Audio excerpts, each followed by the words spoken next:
Buttonwood Brook. So, and then as you see down at the very bottom at Elm Street, BWB 10, the wooded areas in Dodge Reserve and Strongman Reserve are doing a pretty good job of attenuating what comes in at BWT at the Bliss Corner and the George's Farm tribs before it makes its way into Apponeonset Bay. So again, the pocket forests are saving the day over and over again. As we put more pollutants into the brook, these ecosystems that are positioned up and down it, thankfully, are in the right places.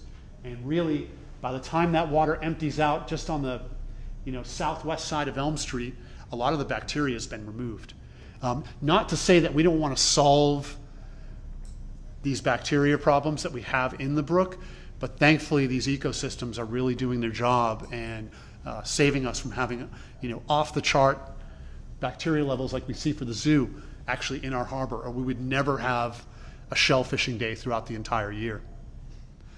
Does anyone have any questions on bacteria in the brook, where it's coming in? All right, let's move to nutrients, and really we're just going to focus on inorganic nitrogen. Inorganic nitrogen is the nitrogen that's attached to oxygen molecules, and it's really readily available for plants and other animals that need nitrogen in our seawater. Phosphorus is really the pollutant of concern in the brook, but in the estuary and in the bay, nitrogen is really our main concern. The inorganic nitrogen can be uptaked and really used rapidly by phytoplankton, algae, and other things that can grow out of proportion to what they should be inside the bay. So again, we see sort of two different influxes of nitrogen. All the way on the left is Hidden Brook Apartments and the Kempton Corridor for BWB0 and BWB2. So all that nitrogen's coming off these impervious surfaces that are all over New Bedford in that north end of the system. It's flowing into catch basins, and those catch basins are depositing all of that stormwater, which has not only nitrogen, but high levels of phosphorus, bacteria, heavy metals, and other pollutants that occur on urban surfaces. Those all get flushed into the brook. There is no treatment. That water goes into a catch basin, into a pipe, and that pipe leads directly to Buttonwood Brook. We can see that coming in, and then we see that little dip in the middle there where the two blue small short bars are at BWB4 and BWB5. That's just south of the pond. So Buttonwood Pond is acting like essentially a large stormwater best management practice, or a piece of stormwater infrastructure. And because it has a dam that is a little bit higher than most of the normal water levels, that water sits for a while and it gets denitrified. Through some bacterial and other biological processes, that nitrogen gets taken out, and then that water spills over and heads south. And then we can see the green bars, which is the tributary that crosses Hawthorne Street. And that's getting a lot of nitrogen coming out of the Shaw's parking lot and that whole commercial complex. And then as we move further south, we see, again, the two tributaries contributing a lot of nitrogen that's coming off of medium density residential areas, streets, people's houses, rooftops. And then we see a big spike down at the bottom there, which is BWT 40, which is actually right at the border of George's Farm, which is to be expected on the south side of an agricultural area where nitrogen-based fertilizers are fairly heavily used. But again, we can see that as that water makes its way down from George's Farm down to the bottom of that tributary at BWT 30, there's attenuation because of the pocket forest that's south of Stratford Lane. There's a large intact wetland there that's rarely accessed by anybody because it's really muddy, it's really tough to get to. And then there's an intact pocket forest after that tributary crosses Slocum Road and goes into the woods on its way towards sort of Cypress, Birchwood, Holly, that little subdivision that's off on the sort of the southeast side of Slocum Road. That pocket forest is attenuating nitrogen as it makes its way down. And then by the time it makes its way to 10, we can see how much lower the nitrogen is, but we're still roughly 0.5 milligram above our target of 1 milligram per liter. We're at 1.5 milligrams a liter coming out of the brook. Now, the really important thing I want you to look at in this nutrient slide, in the bacterial slide, these two sets of bars are wet weather and dry weather. So what we know is that bacteria is largely being flushed off the streets and people's property during large rain events. So that's all those big textured bands you see that are all much higher than the dry weather bands. Those are rain events that are pushing bacteria into the brook. When we look at nutrients, it's exactly the opposite, right? We see rain events occur and nutrient levels are quite low in the brook. Whatever nutrients are in the brook are being diluted by rainwater. We've seen large drops in the amount of nitrogen that comes from stormwater because of large drops in atmospheric deposition. We have nitrogen in many forms in the air that comes out of our tailpipes, comes out of coal-fired power plants, you name it. That nitrogen is in the air and it deposits onto paved surfaces. And then when a rain event occurs after a few weeks or a week, it rinses all that into those catch basins and into the brook. Those atmospheric deposition levels have declined by 70 to 75% just in the last 20 years because of a lot of industry shutting down in the Ohio Valley, the Brayton Point coal-fired power plant in Fall River shutting down. All those power plants and industry shutting down has significantly reduced atmospheric deposition, and thus the nitrogen coming out of stormwater is much lower. So that's why we see this inversion with nutrients.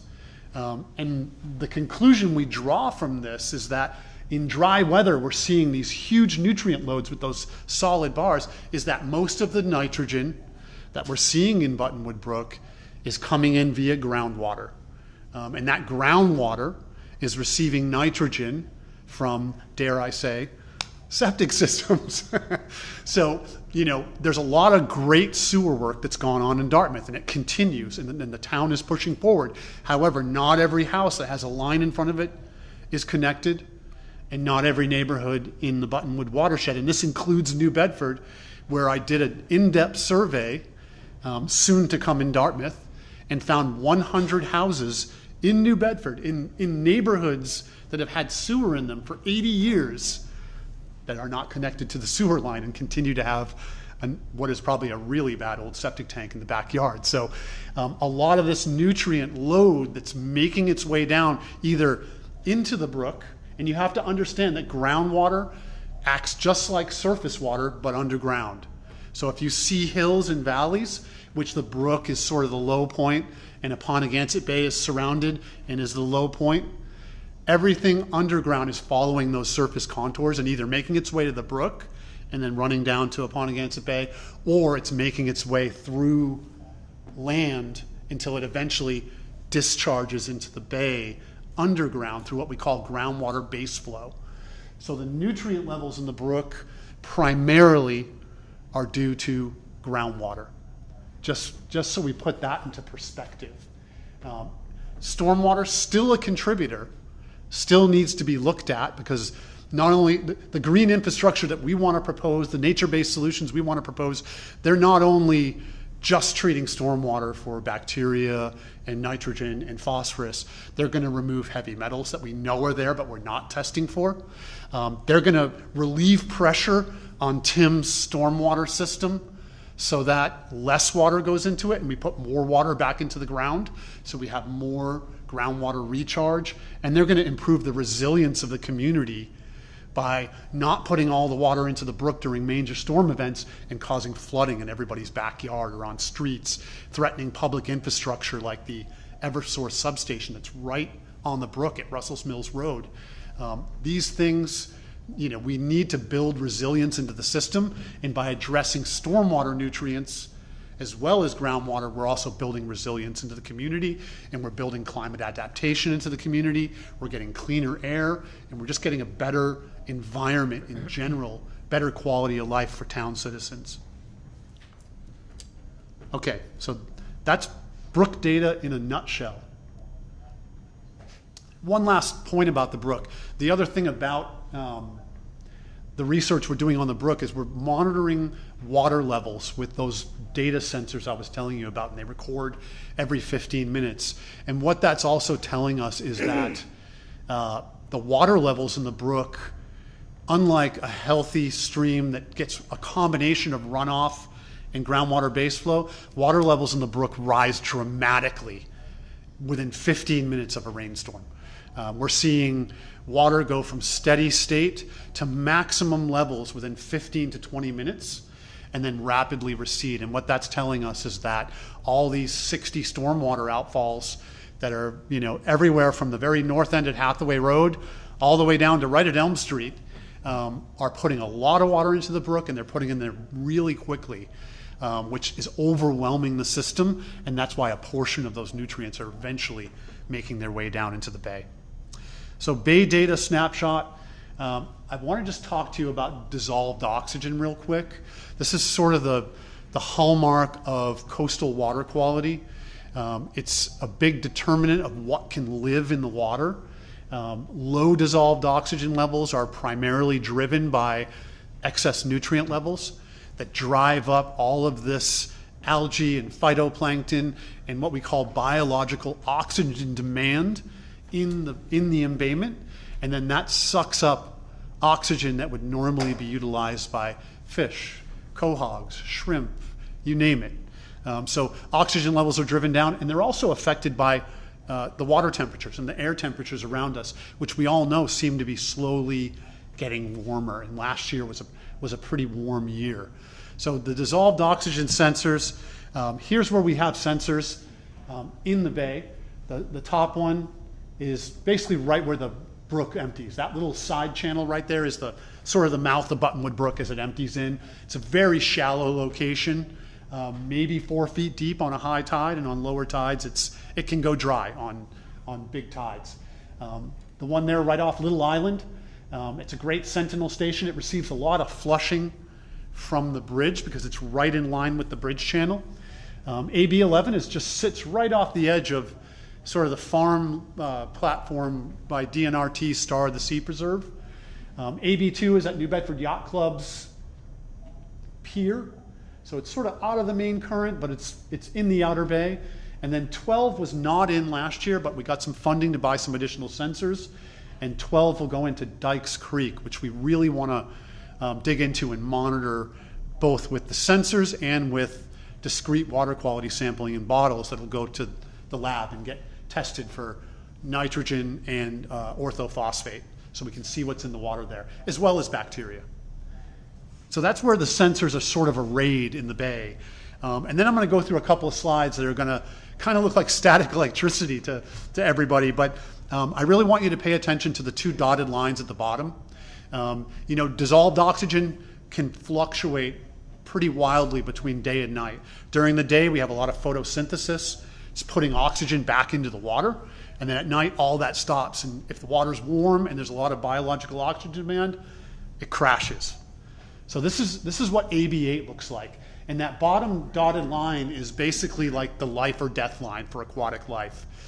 3 milligrams per liter. You can see the scale on the left pertains to dissolved oxygen. The orange line is temperature.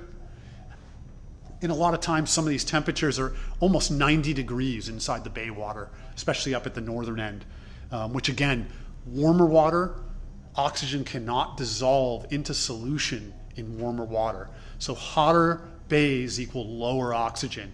And when we layer on top of that the biological demand from all the nutrient enrichment that's driving plankton, zooplankton, algae, and all these other consumers, we drive oxygen levels down below the red line for what is a significant amount of time and a significant repetition of deadly hypoxic levels for aquatic life inside the bay.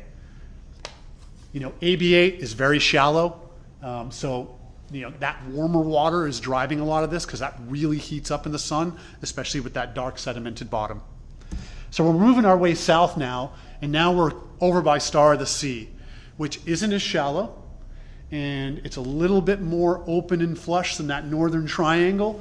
And we can see that we still have a lot of periods where dissolved oxygen is dipping down below that hypoxic level and causing sea life to be deprived. Think about DO as habitat loss.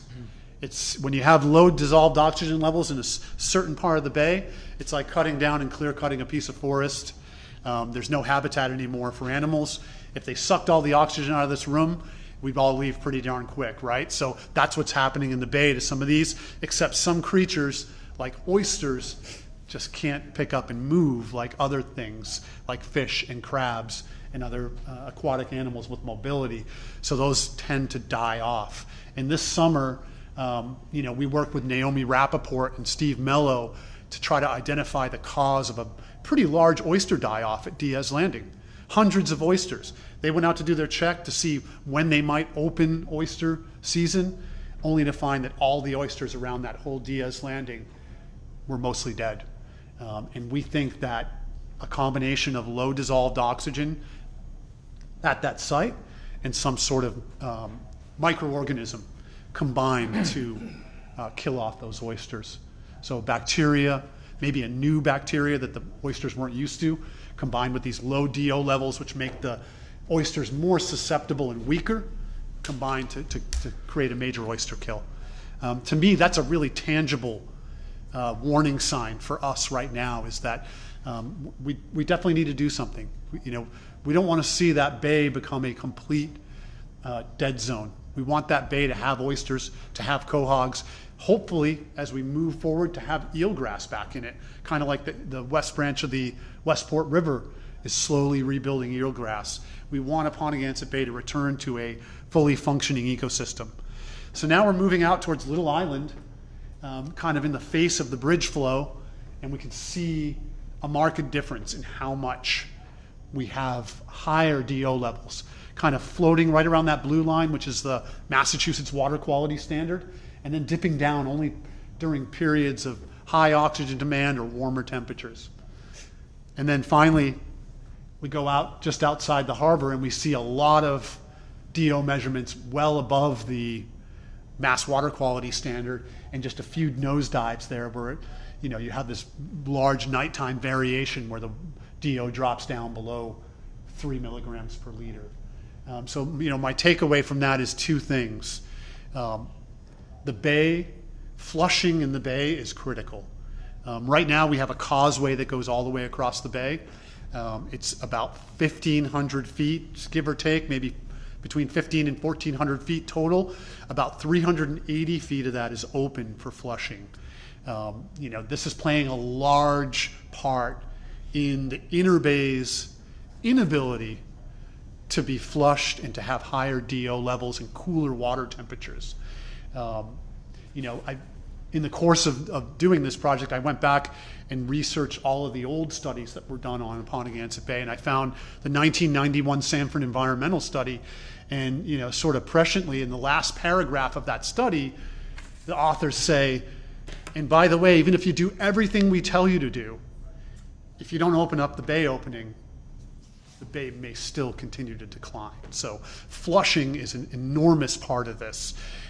This summer we have Jim Churchill from Woods Hole doing a hydrodynamic study of the bay, and he is going to do an alternative analysis of what the nutrient distribution and loads look like if we were to somehow widen that or place culverts into the causeway, which is currently solid. So I think it's really interesting, and it could be a stopgap measure that puts the bay on life support until everything else catches up. Okay, so some of this I've already talked about, so I'm gonna move through this pretty quickly, and then I'm gonna sort of talk about so what do we do? It can be a little bit overwhelming. Even for me, some days I kind of plop down in my chair and go, man, this is a major lift. Contrary to some old anecdotal beliefs, pollution's coming in everywhere up and down the brook. There's no one place. Yeah, the zoo's real bad, but other than that, it's coming in all over the place. Stormwater for bacteria, we talked about that. We talked about sources of nitrogen already, and how really the primary source of nitrogen for Aponagansett Bay is the agricultural land and the septic systems that are putting it into groundwater, and the secondary is stormwater runoff. But stormwater runoff has all those other negatives that come along with it.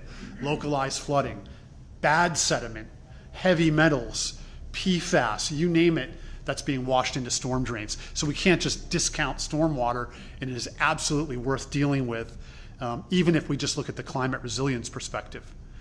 Buttonwood Pond's doing a great job of kind of taking everything north of Kempton off the map for the bay.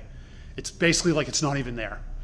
Even though Kempton has over 1 million square feet of impervious surface and it's dumping tons of water into the brook, the pond is tamping down that big flashy flow that's coming in and storing it, and it's also removing a ton of nitrogen in there. It's also removing a lot of bacteria. And at times when bacteria right at the north edge of the pond where the brook is coming in is at 40,000, I'm testing just south of the spillway where it's dumping over, and I'm getting bacterial levels of 40. So it's doing an amazing job, but it can only do that for so long, and that's why we're partnering with New Bedford on another SNEP grant to try to fix Kempton Street with green infrastructure. Undeveloped lands, intact floodplain, all these things that we have up and down the brook. And if you look at this on satellite imagery, the brook is really the last remaining green corridor that goes from the bay all the way up to sort of the big wooded areas that are up on the backside of Hathaway Road where you run into sort of the Pascomansit watershed. Buttonwood Brook is it. It is the last green corridor. And like I said before, there's a lot of weird little parcels out there that are in the brook's floodplain that are privately owned. And we've had some homeowners like Joe Raposa from over at Sylvia's Auto Body, who owns some parcels along the brook north of Milton Street, come forward and just go, hey, I want to get these to the coalition and have you guys put them into conservation because they're in Mass DEP wetland. I'll probably never be able to build on them. And he just cares about the brook. He just wants to hand them over. If anybody knows anyone like that or that has land like that, these areas are probably never going to be buildable. I know that there are strategies that some developers will use, but the right thing to do is put this corridor into conservation. And the other purpose for that corridor is general wildlife movement and just access for people like us who live in New Bedford and Dartmouth. Yvon Chouinard, I'm a big fan of his stuff. He says you only protect what you love. And most people don't even know the brook is out there beyond what they see in the park and what they drive over on Sharp and Milton and the little green sign that's there. I can tell you from walking all 9 miles of this brook multiple times, there is an amazing ecosystem out there. There's all this amazing green space that most of us just don't have access to. It's closed off to the world. It's beautiful. It's filled with wildlife. And we should have a few parts of this brook corridor where people can go in and walk it and just go, this is absolutely amazing, and just be tuned into their environment and what it's doing for them. So nutrient enrichment, I kind of already talked about this. It's really driving DO levels down. Warmer bay temps and climate change is moving the goalpost, right? So every time the climate warms, it makes our job harder. How do we bring DO levels up? By reducing nutrients, and then the climate gets hotter and it makes our job even harder because now we have to reduce nutrients by even more. And then a lack of flushing is really exacerbating conditions in the bay and could be, if financially feasible. And I don't know how many people know Jack Haley, but I'm working with Jack to do an economic analysis on this and compare the cost of all the people on septic around Apponeganset Bay that are either draining to the brook or draining to the bay who have old Title V septics. What would it cost for all of them to upgrade versus to just widen that opening in the bridge and buy us some time? And I think what we're going to see is that if we ask all of these hardworking citizens to spend $30,000, $40,000, $50,000 each to upgrade, depending on the complexity of their system, generally it's $30,000, versus the number's going to be a lot bigger. It's going to be way bigger than what it would cost if we're already planning swing bridge construction to just open that up or place some culverts into the causeway, which is solid and doesn't allow for flushing. So I think it's going to be an interesting economic analysis, and we're definitely going to be tuned in with Tim and the select board and the harbor planning committee as we go forward in this to sort of keep the dialogue going and not just throw it out on the table at the very end. We want people to be involved, just like there's a lot of stakeholders involved in this project. So as I was going through this and I was kind of looking at the State of the Bay report, one thing really just kind of stuck out to me really huge was that This bay that's in New Bedford, the inner harbor that's closed off by a dike with a 150-foot wide opening, has a sewage treatment plant discharging into it from Fairhaven right inside the inner bay. Massive urban area, combined sewer overflows going into it after rainstorms, has a higher Bay Index score than Paid-Nerem. And there's only really one explanation for that, and that's the nitrogen that's coming in via groundwater. So the Bay Index scores are driven by the visibility, the clarity of the water, the nitrogen content, and the chlorophyll and phytoplankton, or what we call the pigment score. New Bedford outscores Paid-Nerem on all of those counts, and it just doesn't make sense. It's not right. I mean, at least not in my mind. This bay, this beautiful, what should be a UNESCO World Heritage Site down here, should have an amazing Bay Index score. There was all this chatter last year when Mass DEP brought out these crazy regulations, and that's why Mark and the coalition opposed it all and said, this is ridiculous.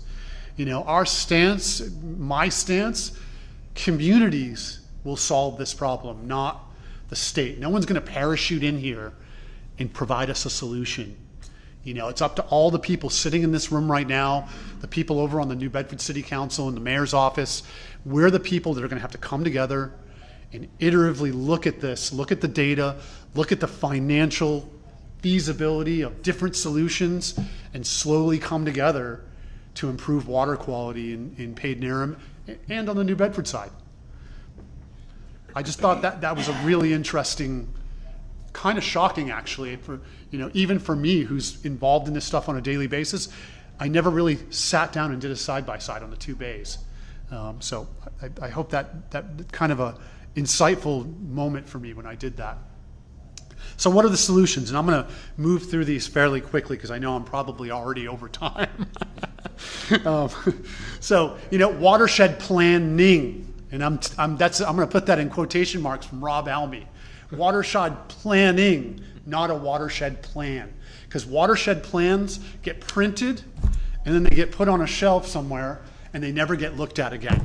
Watershed planning is an ongoing process that involves all of these stakeholders at meetings like this, where you can come in and disagree with something, propose different solutions. It's dynamic, it's driven by data, it's driven by what citizens are seeing out on the ground. And we end up with way better solutions when we do effective stakeholder-driven watershed planning than having a consultant come in and make a watershed plan. Second, we've got to expand sewering. And really, that's the difference between these two bays. Even though New Bedford's sewer system is still got a lot of work to go, it's got CSOs dumping, it's largely 99% sewered. There's these little people that are kind of out on the fringes that are still on septic, but they are a very small minority. And then we've got to improve system performance. And I know BBNEP just gave Dartmouth a grant to improve system performance on the Dartmouth plant, and that has to continue, as well as expanding capacity at that plant. Those are not cheap things to do. And we got to do those in order to incentivize all these people who are on septic to slowly but surely connect to the sewer line that's in front of their house. And I think we can find monetary incentives that help them bridge the financial gap. To me, that is the only way we get to the goal line on septics over to sewer, is finding money through state revolving funds and other grant opportunities to help people who are hardworking and by no fault of their own just happen to have a house with a septic system, get that house crossed over so that we can help water quality across the board. Incentivizing nitrogen reducing septics and cluster systems where you just can't feasibly sewer. Way out at the end of Gaffney Road is probably not going to get a sewer line, but those people could be incentivized to put nitrogen reducing septics, or the idea that I really like are cluster systems. And I've got a full report that I'm going to pass off on the Let in Westport behind Bayside Restaurant, where 60 residences could potentially connect to a big wastewater treatment plant that's right on site that costs less than $2 million. And that would take their nitrogen contribution from 10 to 12 milligrams per liter down to 5 going into the lab. So huge difference, distributed solution that gets funded primarily through grant money. Land conservation, we already hit that, improve the flushing of the bay, educate homeowners to reduce pollution from residential runoff. When you look at the loading in this whole watershed, a lot of it is coming from medium density and high density residential neighborhoods. And Patty and the Harbor Planning Commission and I are working together to produce flyers for homeowners that run through simple things they can do on their own property to reduce their impact, to reduce their discharge to the municipal impervious surfaces, and by doing that, reduce their impact on the brook and bay. Low impact development ordinances like the stormwater ordinance that Rob is working on, and retrofit triggers that will sort of put the onus on businesses and people who have legacy stormwater problems. How do you get them to fix it? You've got to have some kind of ordinance that says if you're doing a retrofit above a certain percentage, you have to come into some sort of compliance and reduce your impact on the environment. And then planning and utilizing grant funding. Again, another great Rob Almy quote. Getting grants is just reappropriating tax dollars back into your neighborhood. Every time we let a grant go by, those tax dollars are just going to somebody else's community.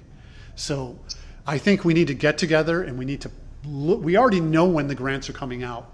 The same grants come out during the same times of year, year after year, and we already know what they're focused on. They change their priorities a little bit, but we generally know it. We should be strategizing out 5 to 10 years, looking at what our water quality goals are and what needs to be done to fix them, pairing those up with grants out 5 to 10 years, and then agreeing within the stakeholder group, the government, and neighboring governments like New Bedford on which grants we want to go after to fund clean water for this community. We all deserve it. Our kids deserve it. Their kids deserve it. And on the track we're on now, we're kind of in trouble. And we need to go on a different track than business as usual. The solutions aren't simple. They're complicated. There's always going to be somebody in the room that's going to potentially be impacted by any given solution we bring forward. But what it takes is for the community to come together and develop common sense solutions, go after available funding, and then implement with a ton of stakeholder input so we get the solutions that we all want in the end. Yeah, does anyone have any questions? I'm getting the shepherd's crook from Roger. No, you're not. No, you're not. But does anybody have any questions? Right over here. The sections that you talked about that are taking the bad stuff, Right. and helping it be healthy, at some point, that's not going to happen. The way I'm thinking about this is correct. I mean, if we don't work to make the numbers lower, at some point it's going to overwork those. Yeah, I mean, in some ways they're very regenerative, because they do have these seasonal cycles and they keep replenishing new plant life, which has a high demand for nitrogen. And the bacteria, if it goes into the groundwater, which happens when the brook floods out into an intact floodplain, it slows down and infiltrates. Soils remove bacteria and metals and other pollutants really effectively. So yeah, things like the pond, things like parts of the brook that are getting a lot of stormwater dumped into it, the brook has a high chance of being incised. So as the velocity increases, it scours the bottom of the brook and the brook gets deeper.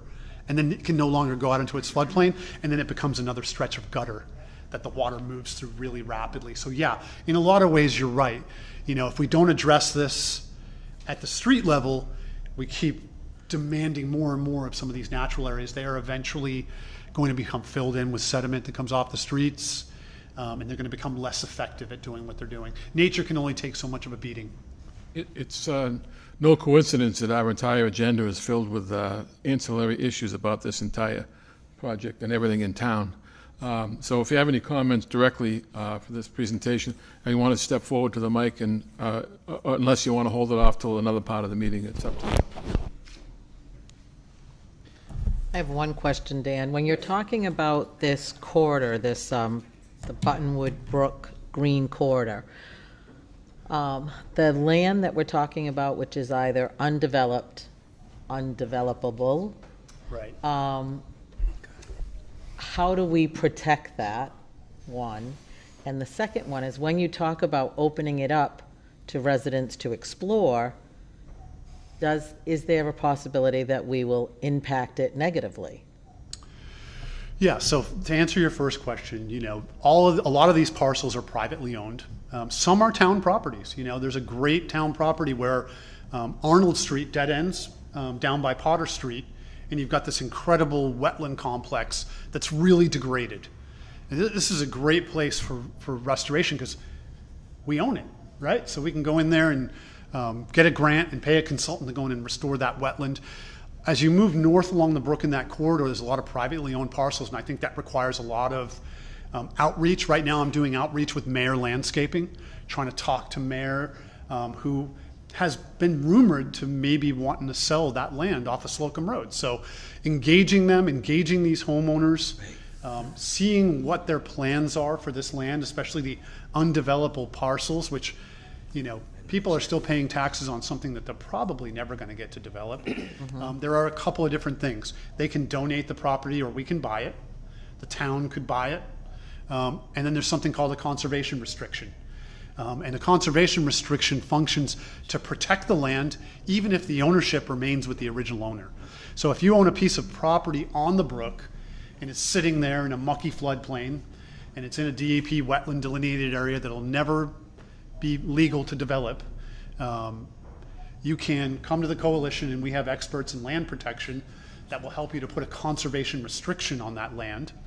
And that conservation restriction, no matter how many times the property is sold, follows it into perpetuity. And that protects the land from any development or any activities that could harm that ecosystem in the brook. They also have a program for agricultural lands called EQIP, and we're going to engage George's Farm with this to restore riparian buffer on both sides of the brook. Right now, if you go up and look at George's Farm, beautiful place, I love it. I eat ice cream up there, but the brook is wide open, it's just bare.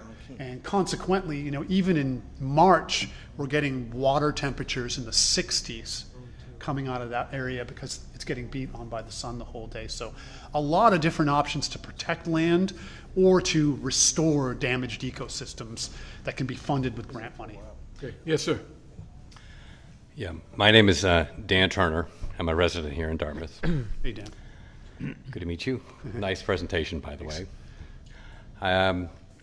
So in my business, it's treating water, wastewater purification.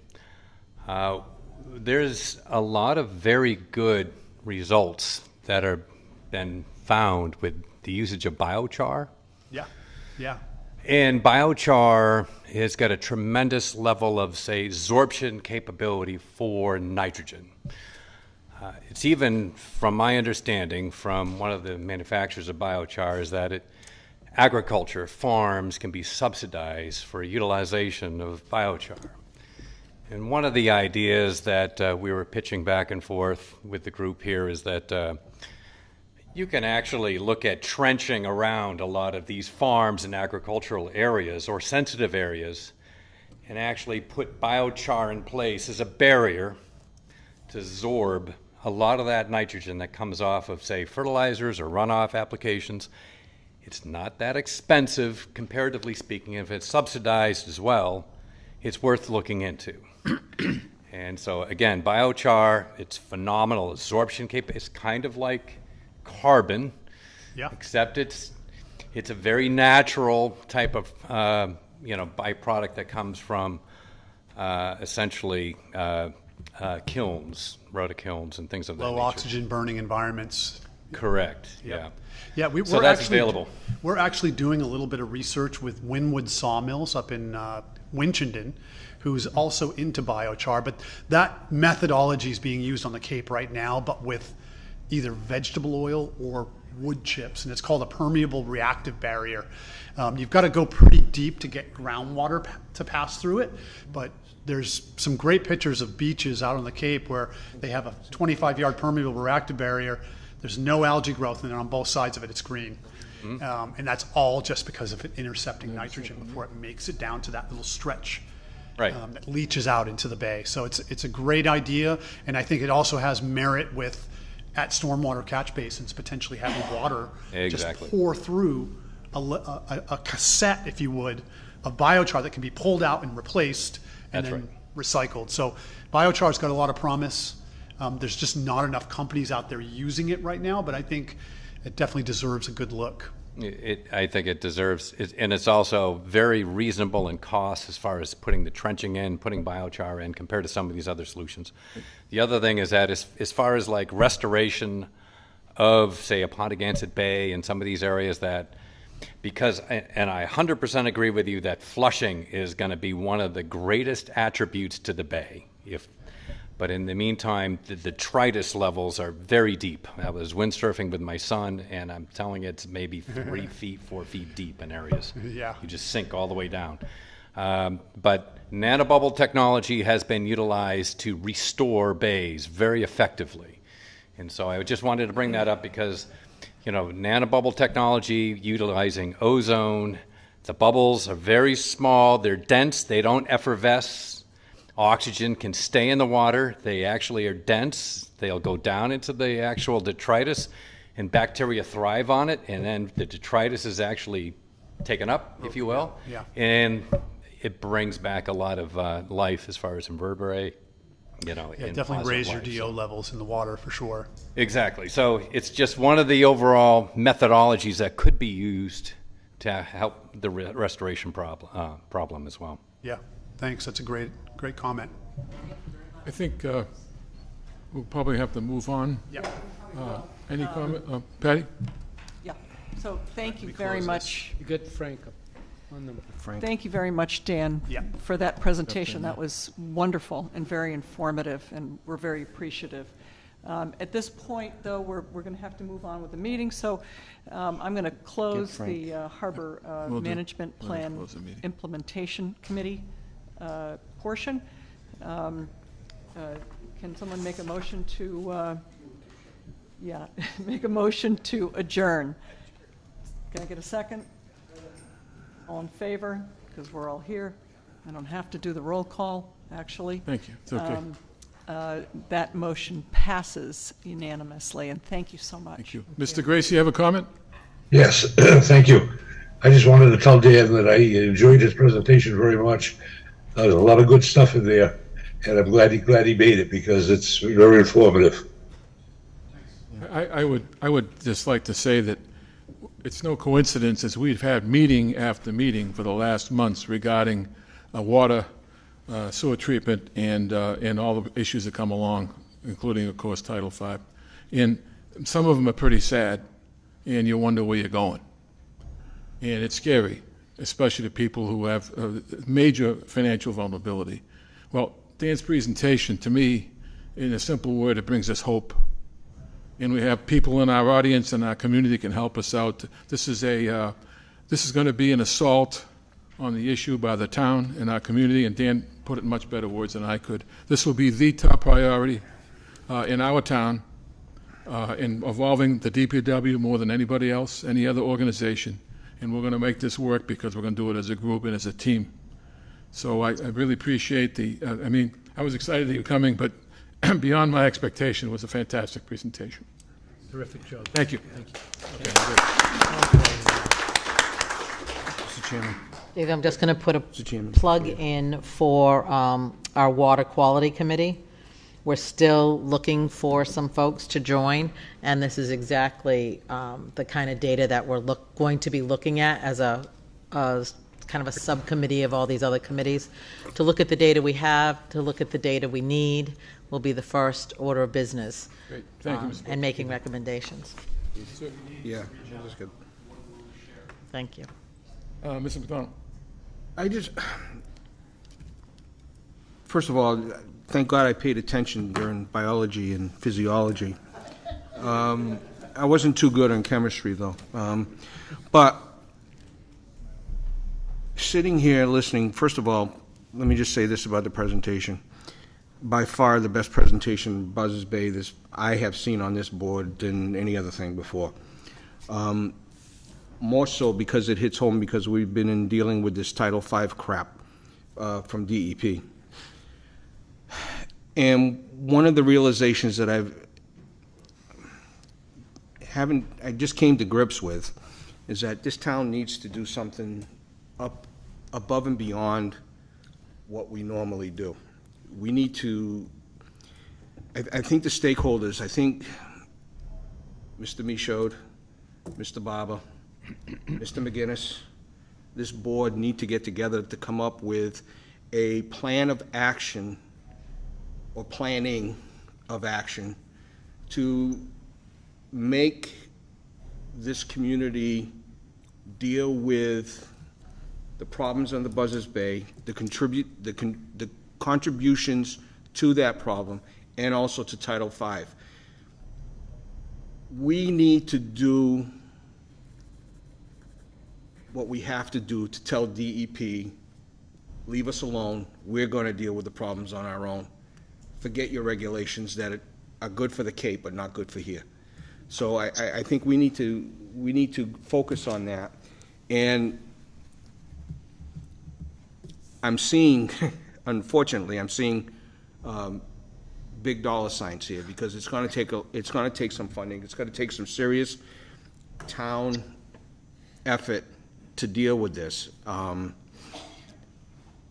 We have to deal with a problem that has been developed for decades over a short period of time.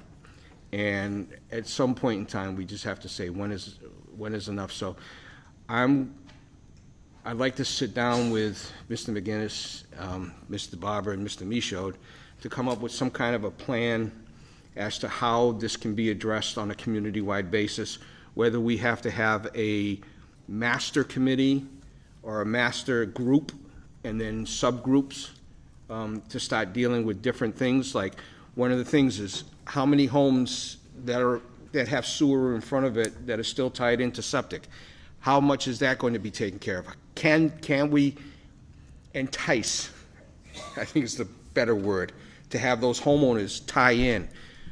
Is it possible that we can have cluster groups of homes to do their own septic? Or can we have, as I said the last time, can we have an auxiliary treatment plant somewhere else in town to help other areas? Because I know this presentation strictly dealt with, the Buttonwood Brook, but we also have to deal with our other watersheds, the Little River and Slocum's River. We have to deal with that.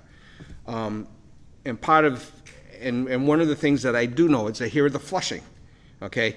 Let's do something about, see if we can get Little Rivers and Slocum Rivers open so that at least it can flush a little bit better. So I think this is something that, we can sit here all we want, pontificate how bad DEP is, and how much out of touch they are. Because, to be honest with you, that's coming up in 4, and I have my comments about that.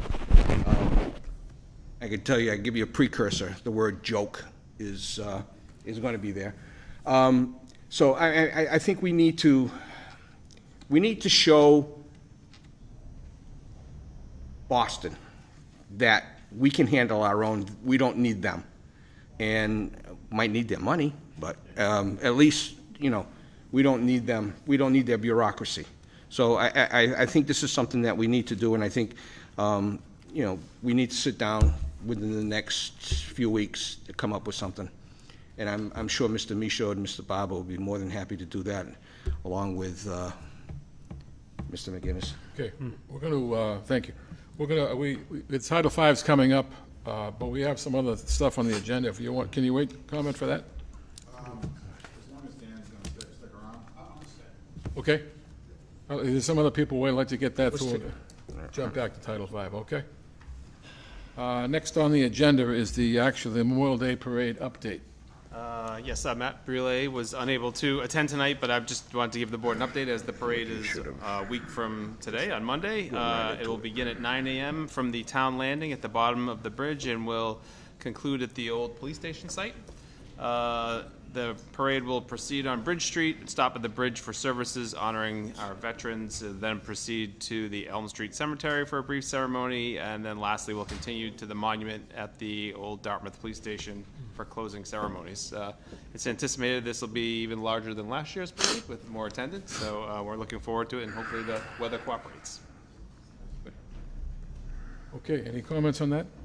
Anybody? Okay, we'll move right on to the health benefits fair update.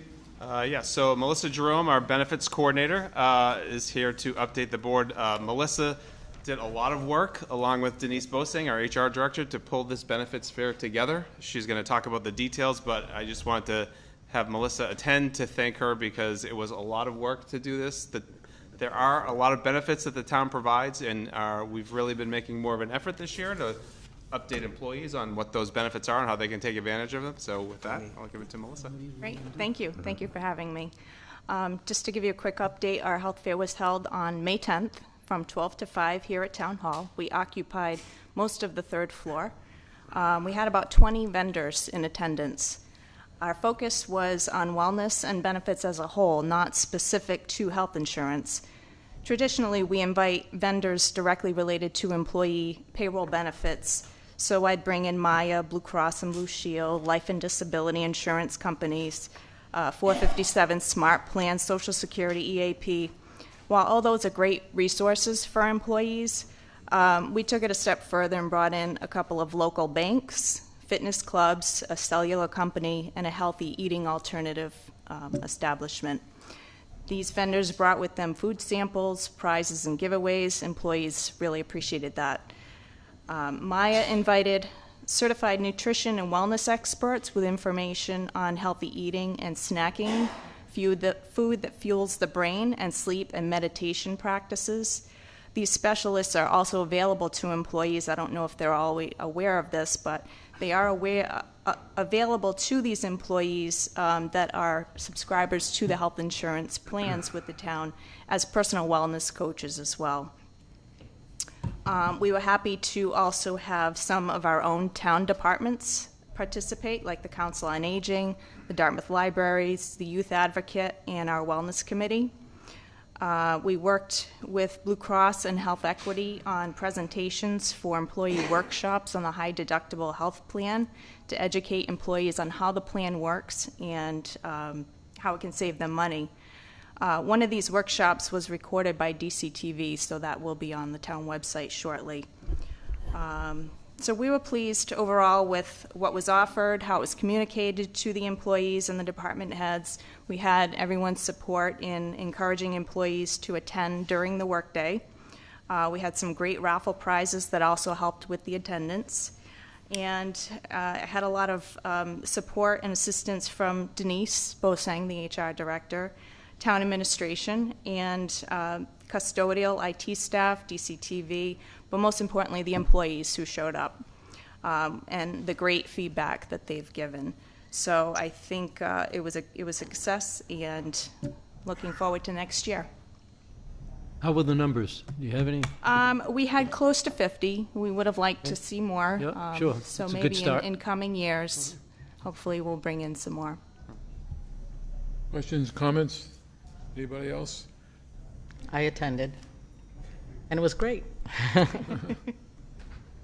you. It's a fantastic We really start. do want the employees to take advantage of this. We did a lot of promoting for a long time. And, it's really, a lot of it too is on the employees to take the time to educate themselves, because we do offer a lot, and I know we really want the employees to take advantage of that because it's their money they're spending on the health insurance too, and the health plans and the benefits. So we hope to see more people there the next. We'll work on it for next year again. Definitely will continue. Great. Okay. Thank you Thank very you for much. coming. Next. All set? Yeah. Moby Dick Motel Community Service Outreach Fair Update. Who do we have here? Hi, good evening. I'm Amy DePietro, Director of the Council on Aging and a member of the Dartmouth Community Services Outreach Team. It's a heartbreaking reality that we've seen an increase in the number of individuals and families who are struggling to find shelter and basic necessities right here in our town. We can't ignore this issue any longer. The outreach team has come together to find ways to address the problem. We need to ensure that everyone has access to basic human needs and support services that can help them get back on their feet. We can't not forget that these individuals are our neighbors, and we have a responsibility to help them find a way out of their difficult situations. Our goal continues to be to work together to make a positive impact on the lives of those who are facing these difficult times. This Wednesday, May 24th, the outreach team will be hosting a resource fair in the parking lot at the Moby Dick Motel. I'd like to commend the members of our team for their tireless efforts in addressing these issues within our community. They've done an amazing job organizing this resource fair that will provide individuals with access to agencies that can offer them help, such as housing assistance, access to food banks, and assistance with mass health applications. Their dedication to this cause is truly admirable, and I'm grateful to work with such compassionate people who are making a tangible impact. They're a shining example of compassion in action. I'd like to introduce Matt Dansereau. He's the Council on Aging Outreach Coordinator as well as the outreach team member to give you a little more information on Wednesday's event.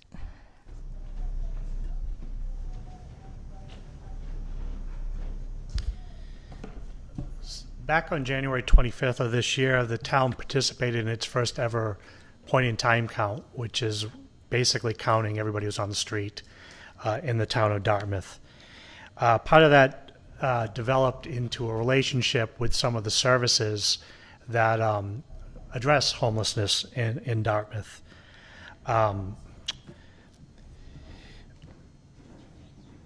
the pit count, we've had an intake worker who works for Community Counseling of Bristol County, who is the homelessness provider, prevention provider for Dartmouth, working out of the Council on Aging twice a month. Since she's been there, she started February 27th, and she's actually met with 20 different people in that limited amount of time she's been there. The Dartmouth Community Services Outreach Team has actually done outreach to 29 different individuals concerning homelessness or homelessness prevention in town. 8 of them are encamped, 9 were in the hotels, 5 were couch surfing or living in places like garages, basements. 4 were individuals who had 30-day notices to quit, apartments they've been living in for 20 years, and 3 were assisted with back rent or mortgages. Their ages range from 3 years old to 87 years old. There's a family currently living in our motel since September. Mom, dad, 11-year-old and a 3-year-old, both with special needs. The fair is designed to be a more intimate setting for the people who are maybe living in our hotels so they can interact with the services. Community Counseling Bristol County, Catholic Social Services, Elliott Human Services, PACE, Seven Hills Child and Family Services, and Stepping Stone are all going to be at this thing. It's going to be a little more informal. We're going to provide a little bit of transportation between the hotels and try to see if we can get a handle on what's going on in some of the hotels. PACE is also going to have a mass health navigator there to help people with health insurance. Actually, the Council on Aging is going to have some SNAP outreach to help people with their SNAP benefits.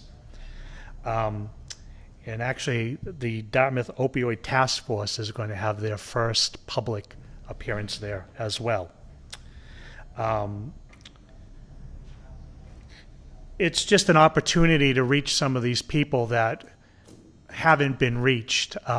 Even getting comments that, wow, Dartmouth is doing something like this. I also want to give the Moby Dick a lot of credit. Out of all the hotels, they've actually been the most accommodating to this type of stuff, welcoming with the most referrals. So they're kind of doing what I'd like to see some of the other hotels to do. So the goal of it is try to reach out to more of the hotels and more of the people in there and try to get some more services flowing through.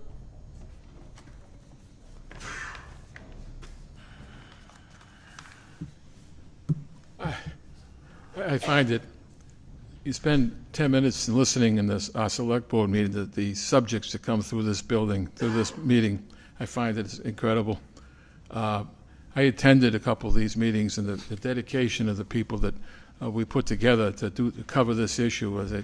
The commitment, and it take the sadness and turn it into something positive is absolutely, it's just very heartening, and it's a tough issue, and we have great people doing it. And thank you so much. Yes, sir. Yeah, I just want to comment that it's a really sad day in the town of Dartmouth. But tonight we realize the problems that are in our town and not going away. And with your help, I think we'll make some type of a great opportunity for these poor people. And I commend yourself and everybody involved in this day, and the businesses that are involved, and the people that are giving these unfortunate people the resources and a glimmer of some hope. That's, to me, that's more important, that they have, that something good might come of all of this. Thank you so much. Yeah, I just want to thank Amy and Matt, but also this community services outreach team is new this past year, and you've heard me say this many times, but the staff, this is above and beyond their general job requirements or responsibilities. They identified a need in the community that needed to be filled, historically has not been filled. Amy, Matt, our public safety staff, our health department staff, our veteran service officer, the youth advocate, I'm sure I'm missing people, but they've all gotten together. They meet regularly to find ways that they can reach out to the community. So I think it's important for the people of Dartmouth to know that the staff are out there looking for ways to address a number of needs in the community that are changing, on a daily, monthly, yearly basis. So well said, Chuck. They've gone far and beyond what they need to do. I just want to mention, you mentioned most of the team members. We also have the building commissioner, as well as members of the Board of Health, who are out, the public health nurses out on a weekly basis with Matt, walking through the woods. District 3 Fire Chief. Just exactly. I mean, the police department, everybody is out there looking. So if there's anybody in the community that knows of somebody that may be in need, please reach out to us. You can reach out to us at the Council on Aging, and we'll figure it out. We don't have, there is no easy fix to this. Over the winter, we saw that the shelters were full. There is no housing available, but if people don't get on these lists and fill out their applications now, they're going to be, behind the, today's day one. So we need to start somewhere. Great. Anybody else? Thank you. Thank you. Hang on, Amy. We're gonna go out of order, and we're going to talk about the COA Council of Aging Board appointment. Thank you. Go ahead, Amy. Hey, it's me again, Amy DePietro, with the Council on Aging. The Council on Aging Board has nominated Sylvia Nobre-Hilton to be a member of our board. She comes with an extensive background in senior services, as well as a commitment to the seniors in the town of Dartmouth, as well as surrounding areas. So let me introduce you to Ms. Hilton. All means.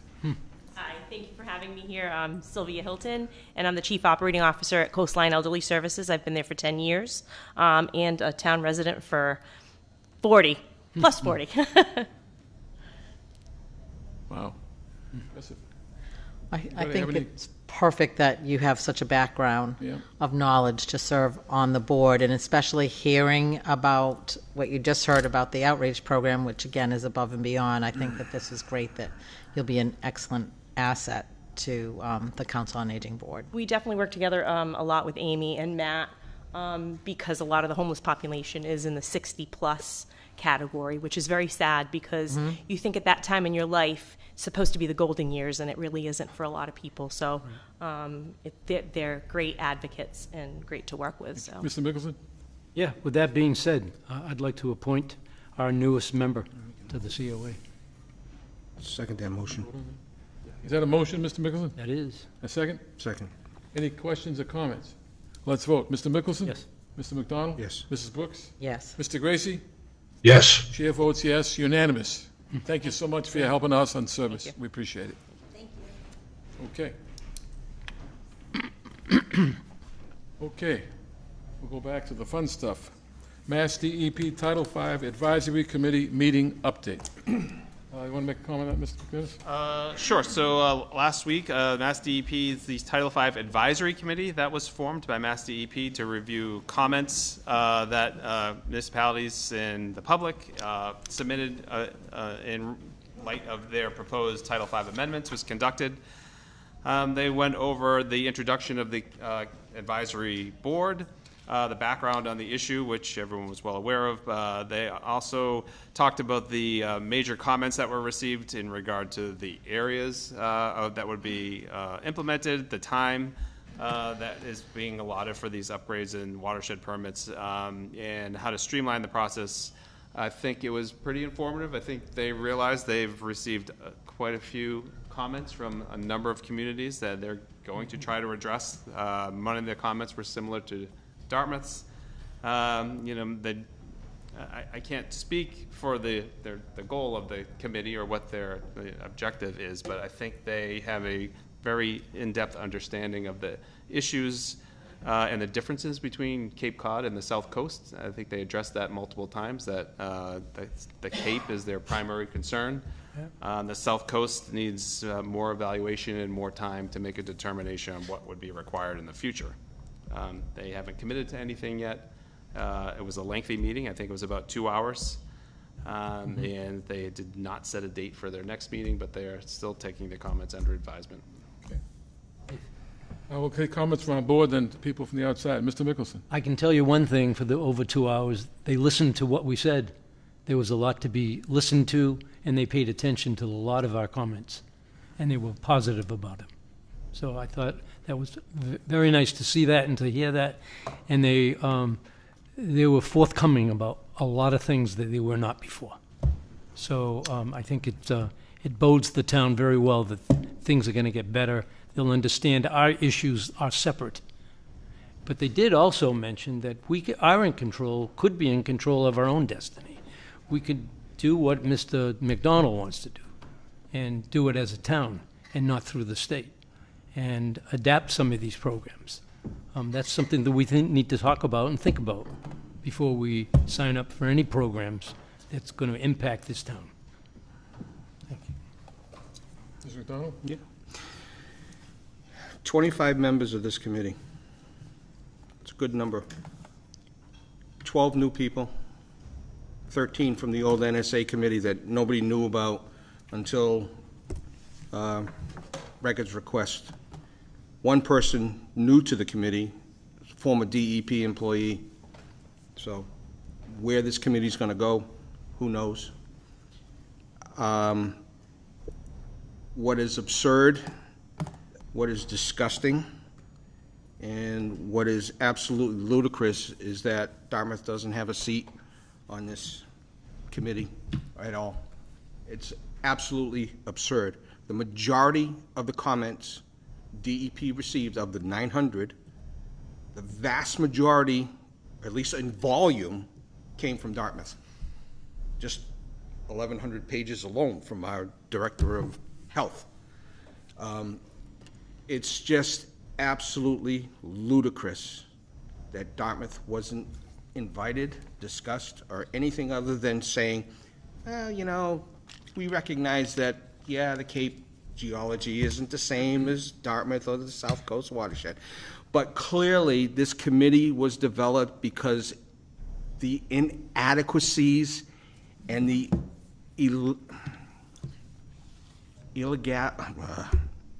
the nonconformity to the open meeting rules of the previous committee was not followed. DEP did not follow state law. They were called out on it. That's why this committee was done. This committee is a dog and pony show, and it's a joke. Period. That's why I've said Dartmouth should go at this alone so that we can tell DEP to go pound tar. I don't trust anybody anymore from DEP, especially when they're saying that nitrogen is part of the problem, and with all due respect, it might be some of the problem.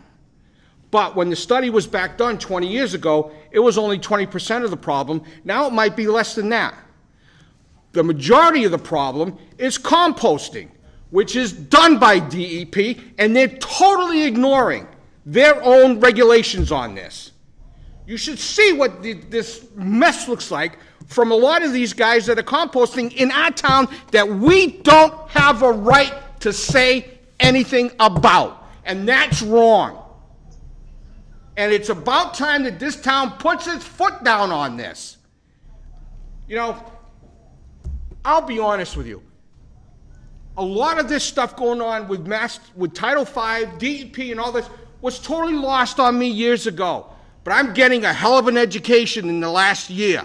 And what I'm seeing now as far as state bureaucracy run amok just pisses the hell out of me. And it's just bothering. And I can't deal with it anymore. And I just want to you know, I've been calling for a meeting with the governor, and we haven't done crap. She is not listening to us. And I don't care. I want another letter gone out. It doesn't matter. I want a letter gone every day from this office stating that we want a meeting with her. I don't care how it's done. I want it done. This community has to be heard other than going through this crap every single time. This committee, this DEP committee was a freaking joke. It's a joke because all they're going to do is take that goddamn regulations that they've already created and saying, well, we reviewed everything, we looked at everything, and this is what we're going to come up with. Bull! I'm tired of this crap. Sorry, I apologize. No, I don't. No, I don't. No, I don't apologize. Because I've had it up to here with this. I've had it up to here with this bull. Deep breath. Yeah. I'm done. What he said. Thank you, Ms. McDonald. As you can see why I wasn't invited. Okay, we have some comments from the floor. Want to come forward first, Mr. Michaud? Who's coming anyway? Thank you, Mr. Chair. For the record, Christopher Michaud, Director of Public Health. So, thank you, Selectman McDonald. I'm not going to even go anywhere. You said it all. You said it well. But I do want to touch on one little aspect about that, because it goes back to one comment that Mass DEP did not listen to, and that was their mission statement, and I'll read it again. Mass DEP's mission is to protect and enhance the Commonwealth's natural resources, air, water, and land, to provide for the health, safety, and welfare of all people, and ensure a clean and safe environment for future generations, something that we heard about earlier with the Paid presentation. In carrying out this mission, Mass DEP commits to address and advance environmental justice and equity for all people of the Commonwealth, provide meaningful and inclusive opportunities for people to participate in agency decisions that affect their lives. Now, with the new governor and the new commissioner and the new secretary of the Executive Office of Energy and Environmental Affairs, I had truly hoped for a change in direction from the Baker administration and Martin Suberg. And I reached out on March 21st to Bonnie Heppel to congratulate her and explain where some of these frustrations were sourcing from. Mr. McDonald mentioned one of them, composting. Another one, CSO discharges. Another one, the wholesale land application, or the indiscriminate, probably better put, land application of type 1 sludge in Dartmouth. We know that in 2022, over 32,000 pounds of total nitrogen came onto one property in the Westport River watershed. We know that the state of Virginia, that cherishes their Chesapeake Bay far more than Massachusetts, cherishes its natural resources, as evidenced by our meek 310 CMR 3200 regulations that do not provide for the safeguards that Virginia has provided to its Chesapeake with the land application of sludge. And I had a meeting with Assistant Commissioner, former Acting Commissioner Gary Moran. I gave him evidence of all of these issues on March 31st in this town hall. It's been about 2 months. Some of these issues are equivalent to the house being on fire. And what has happened in 2 months? Nothing. So I had given DEP time to try to make right on these issues that have frustrated us for too long, and they are silent. It's like calling the police and saying, I have a home invader, and they don't come. Or the fire department, and they let your house burn. So as far as I'm concerned, as evidenced under this new administration, we have business as usual, because in this very room in September of 2018, some of you here may have been in this room when DEP was talking about the TMDLs for the Slocum River. We exposed to them composting and the ills and unintended consequences of composting on the environment with water quality. In October, we responded in writing and we gave them evidence. We gave them analytical data that revealed that composting on one particular property, both photographic and laboratory, was pushing out levels of nitrogen well in excess of that of a septic system. And they said, that looks like a violation. Nothing has been done. On March 31st, I gave Mr. Moran more laboratory data. 800 milligrams per liter of total nitrogen in the Commonwealth's most protected resource, wetlands. Nothing has happened.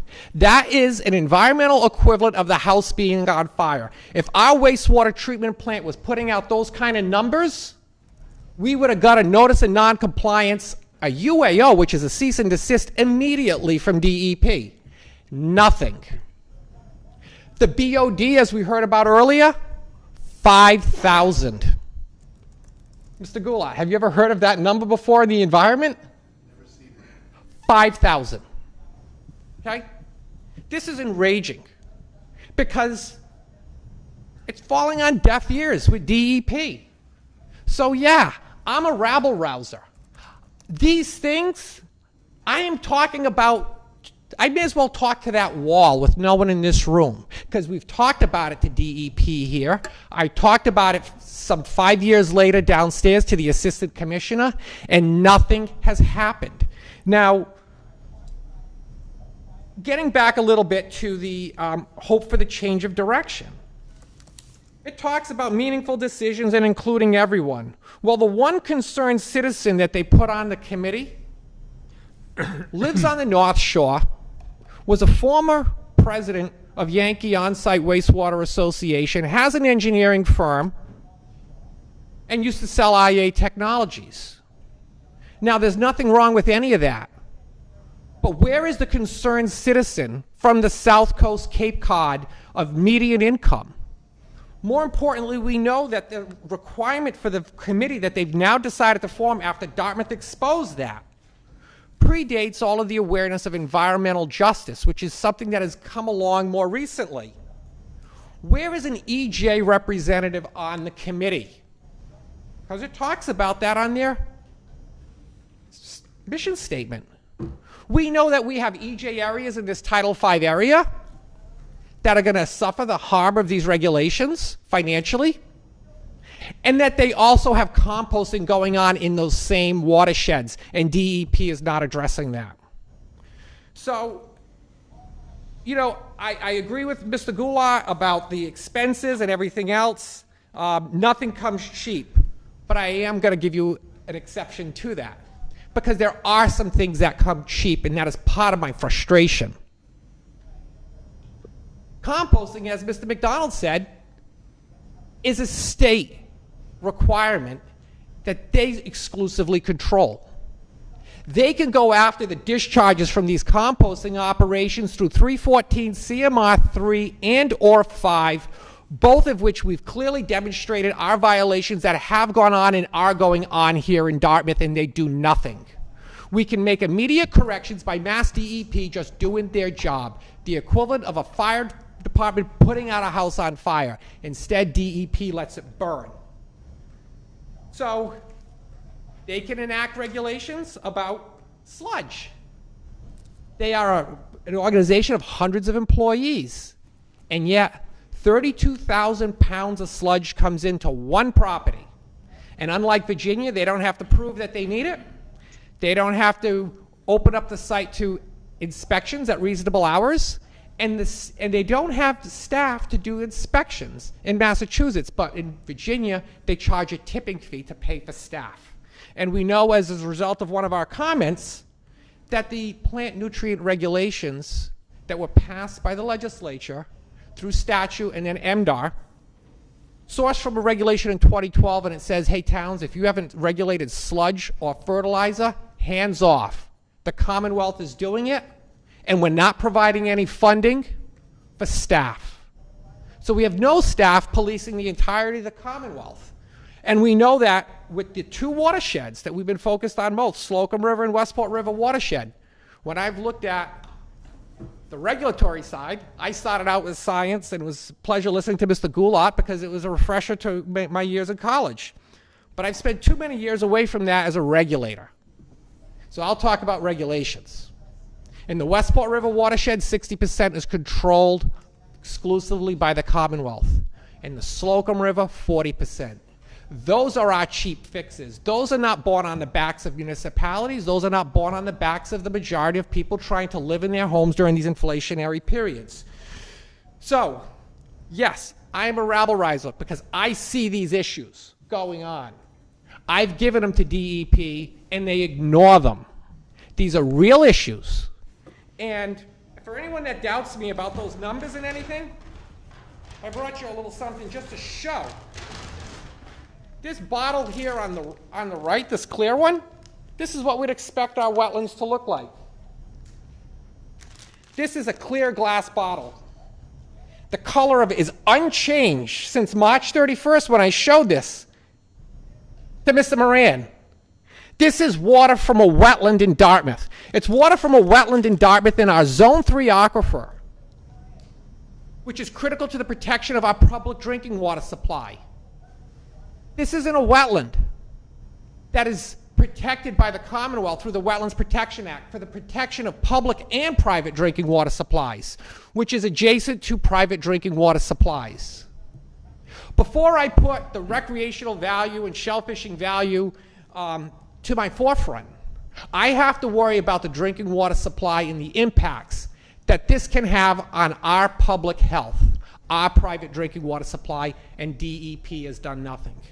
So with that being said, I'm gonna wrap it up. I am not appeased by what Mass DEP is doing with this stakeholder group. It is nothing more than a horse and pony show to satisfy the requirements that were brought to their attention by Dartmouth. They have not reached out to us to say that, hey, Dartmouth, this is what our game plan is. And if we wait, which was another one of our comments, they are to protect, as mentioned in the mission statement. Protection is first, reaction is second. Why can't they pass a set of regulations that begins to protect now and allows for the upgrade of these systems to protect and allow us to stop moving the needle? And they say, well, you can do that locally. Well, as evidenced by their proposal where they'd only grandfather for 12 months, that's a problem. And we don't know if they're going to say, well, we'll do it to 36 months. And when they get around to us in 5 or 7 years, we'll have made people spend money for nothing. So they could do a lot better. And what I didn't see on that meeting was a meeting of dialogue. I saw an assistant commissioner box checking the meeting, leading the committee members by the nose to get to the end of the meeting and satisfy the requirements of 310 CMR 15040. So if anyone here is happy about this in their watershed, in their town more importantly, then please fire off emails. Fire off emails to elected officials at the state, fire off emails to Bonnie Heppel, and to anyone at DEP and the Executive Office of Environmental Affairs. Because without you doing that and the political pressure of them feeling that, this will continue. And they will ramrod Title V requirements down your throats and allow big business to get away with this. Thank you. Thank you, Chris.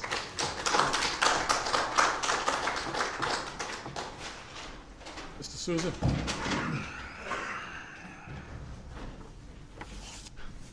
Good evening. Thank you for let me speak. I've attended a number of these meetings. I think I've only spoke at one of them a while ago. I'm not here as any board member. I serve on in the town of Dartmouth. I'm here as a citizen, a taxpayer who owns 2 properties that are affected by these new Title V regulations. It embarrasses me to say this. I'm considered a senior citizen these days.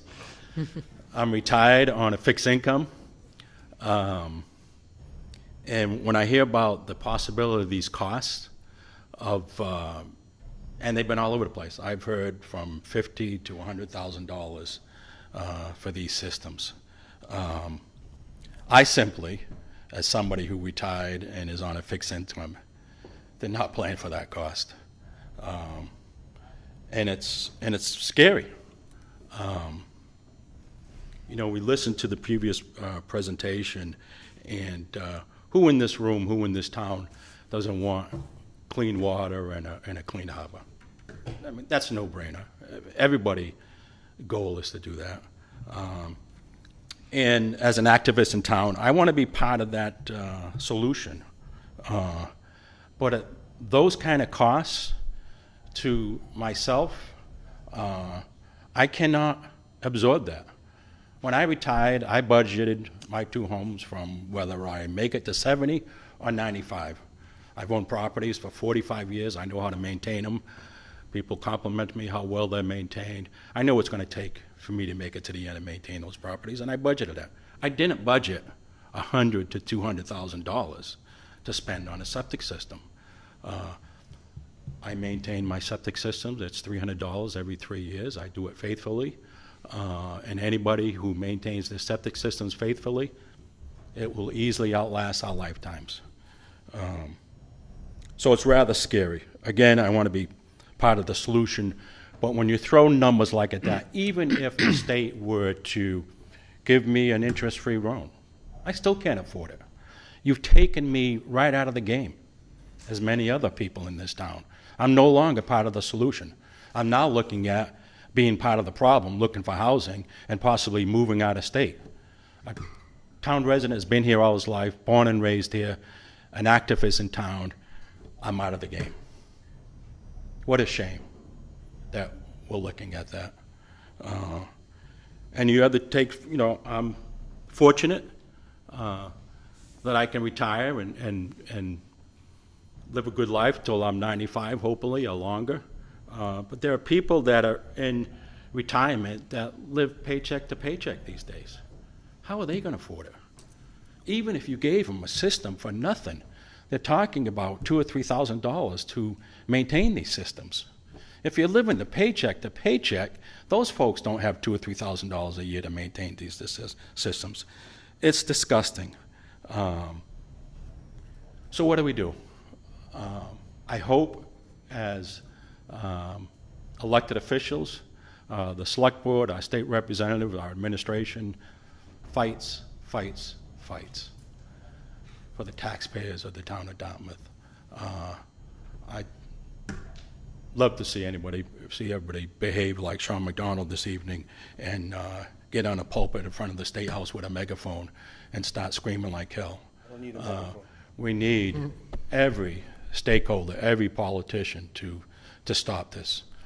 Again, let's be part of the solution. We all want to get there.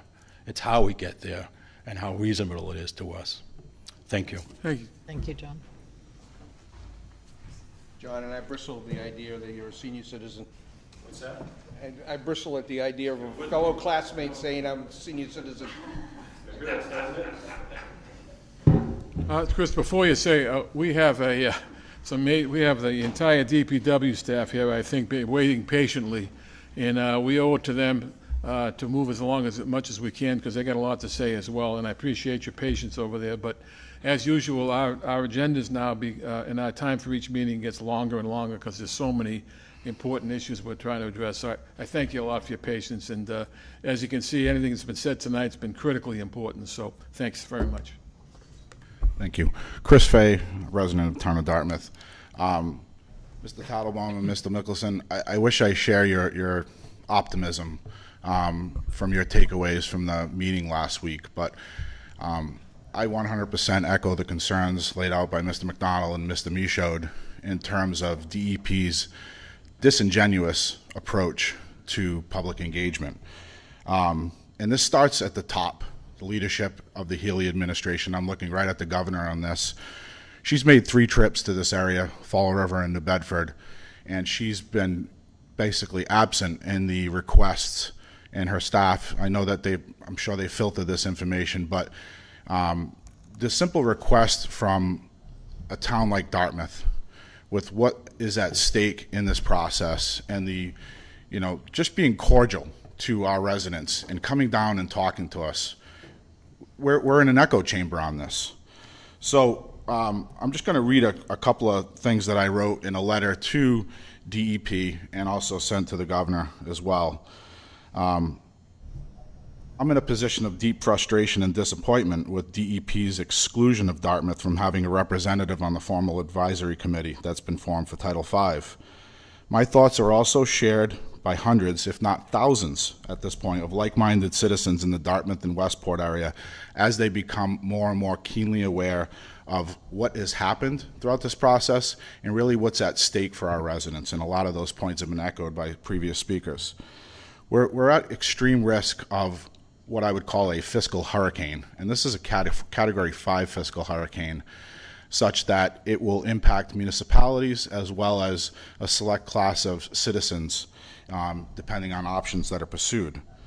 So while the town of Dartmouth and its residents have provided a chorus of opposition and concern regarding their overall flaws in this rulemaking process, our voices have been intentionally sidelined once again. With new leadership in place with the Healy administration, as Chris, I believe, had mentioned, the DEP had a unique opportunity to show good faith at this point in the process, but the department simply cannot resign itself to being a responsible and inclusive state agency by giving Dartmouth a seat at the table. So, just like the mission statement had said, providing meaningful, inclusive opportunities for people to participate in agency decisions that affect their lives. That looks pretty good on paper, but actions speak a hell of a lot louder than words do. So my understanding, I think this was mentioned, that there's an individual from Westport on the Westport Board of Health that has been selected as part of this committee. And with all due respect to that individual, I find that decision to lack integrity by the department, as this person has lineage to being a former employee of DEP. So there's a lack of independence and objectivity when you bring a person like that to the table. That is something that, frankly, they should abstain from doing. There's also other people on the NSA committee. There's at least one person on the NSA committee and the advisory committee that also has lineage to the DEP and has spoken about that publicly. So that transparency, that objectivity is not being achieved. So again, I wholeheartedly echo a lot of the all the concerns that have been laid out here. But unfortunately, like Mr. McDonald said, our concerns are falling on deaf ears. And what the hell do we have to do as a community to get these people's attention? Like we're being treated like citizens that just don't have a voice in the game. And basically, I look at the formation of this subcommittee, the advisory committee, in a formal fashion because it's closing a procedural loophole that was called out in public comments. Their lawyers circled the wagons, okay, and they saw a vulnerability in the process because it was echoed by so many. So they pulled together this committee, okay, basically the dog and pony show. It's working with predetermined outcomes. There was questions of, can you show us your hand to some degree in the meeting about what's to come? Nope, it's just more ambiguity that's been imposed upon this region of the state.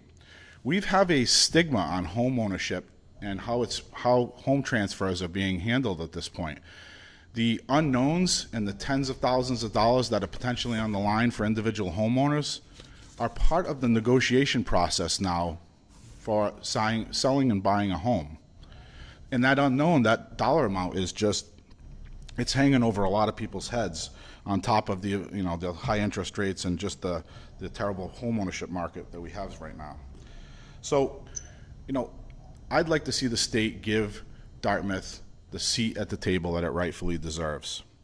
Segueing real quickly, and I'm going to wrap this up. Dan, thanks for your excellent presentation. And I saw the article in New Bedford Light today that highlighted your points that were echoed here tonight. And thanks for your service to our country. Appreciate that. The causeway was reconstructed several years ago, and I'm curious if we were aware of water quality issues that should have been on the table at the time of the causeway redesign to introduce culverts. That would have been the time to do it. Retrofits after the fact, environmentally, as well as the financial aspects of it, it's kind of stinks that we've got to look at that later on, where we've known about tidal flushing issues. This is similar to what Gooseberry has done, the Gooseberry Causeway with the coastal sedimentation, as well as just the coastal features that have changed over time. I would suggest we have DPW experts in the crowd. We will ask that question when it's their turn. So let me close with this. Buzzards Bay Coalition has a seat on the advisory committee, and Dartmouth is lacking that voice. So I know that Dartmouth and BBC have worked together historically to move the needle in the right direction, just like we all want to do for our environment and for these waterways that we recreate in, as well as our drinking water. I would ask that the Buzzards Bay Coalition throw all its weight behind a strong push for reining in composting and advocate for the town of Dartmouth, who lacks a voice on these committees, to get a seat at that table and use your organization's touch points into the political spectrum, as well as your donor base and whatnot, to build some consensus on moving the needle on composting, because the numbers that Chris Mee showed throughout here are absolutely staggering. And we've got to get around the composting issue. We also need strong advocacy on reining in the New Bedford CSOs. I mean, millions of gallons were discharged into Clark's Cove just this weekend from CSO outfall number 3 alone. So we have this conundrum of CSOs. We've got obviously nitrogen issues that are occurring out there from various sources, and really the big elephant in the room that is quickly achievable in terms of mitigation is reining in composting and stop making Dartmouth and Westport in particular a dumping ground for other areas of the state. Thank you.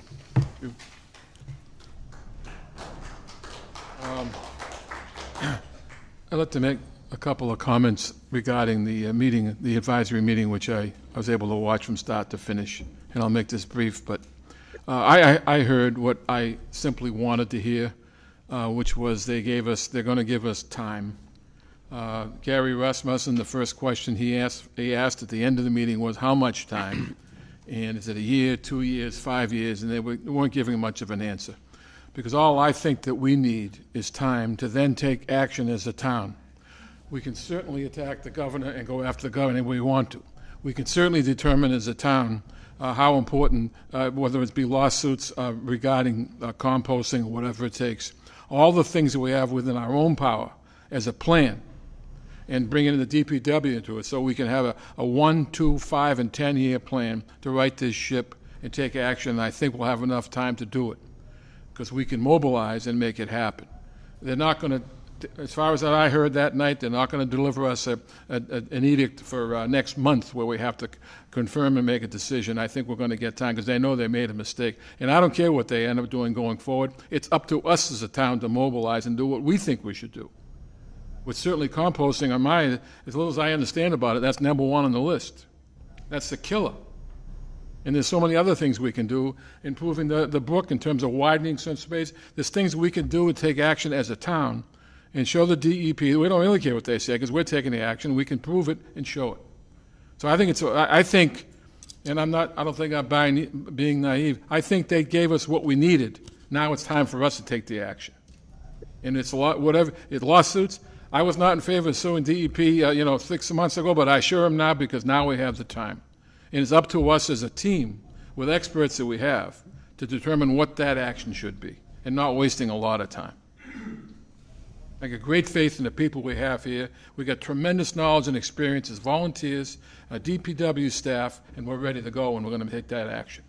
And we're going to show the public that it's week after week after meeting, we're staying on top of this because that's what's going to require. And that's why I'm so optimistic and positive about a presentation like we heard tonight. There's a lot of action that he can advise us on. The guy knows every street in town where it's all coming from. Anyway, that's enough for me, but I think we've moved along enough in the issue. It's we're time to move on. Any other comment on that issue? Brief. Very brief. Thank you. David, I 100% agree.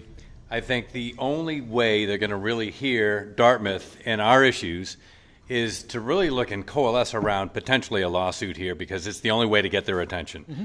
Otherwise, we're just going to be ignored, and we have been ignored over the past 6 months plus. Okay. That's it. Thank you. Next. Ready to move on? The DPW utility billing rate discussion. Mr. McGinnis.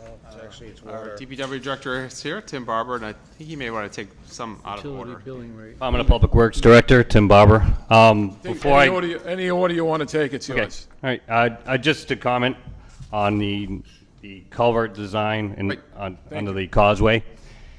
That the causeway was designed by a consultant that was approved by the state, and the state funded the project. So the town wasn't involved in a lot of the design, but we did work when I was in the engineering division with the Conservation Commission, who brought up some environmental issues with the salt pond on the southwest corner there of the causeway at Gulf Road and Smith Neck. So a culvert was installed at that location to increase the flushing of the salt pond, but there weren't any other culverts easterly of that, unfortunately. Okay. Tim, you got the floor here on different subjects, so you can orchestrate any. Secondly, I'd rather take it out of order and move forward with the water system evaluation report by Weston and Sampson. And you can take any order you want to going forward. So we have Margaret McCarthy and Jake Duchamp from Weston and Sampson, who are going to present. Again, we certainly appreciate all your patience. Thank you.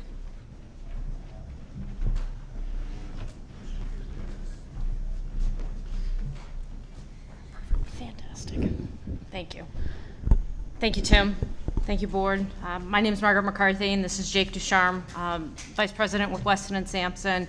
Just going to briefly cover the water system evaluation. We have presented this to the Board of Public Works already a couple months ago. It was recorded, I believe, made available.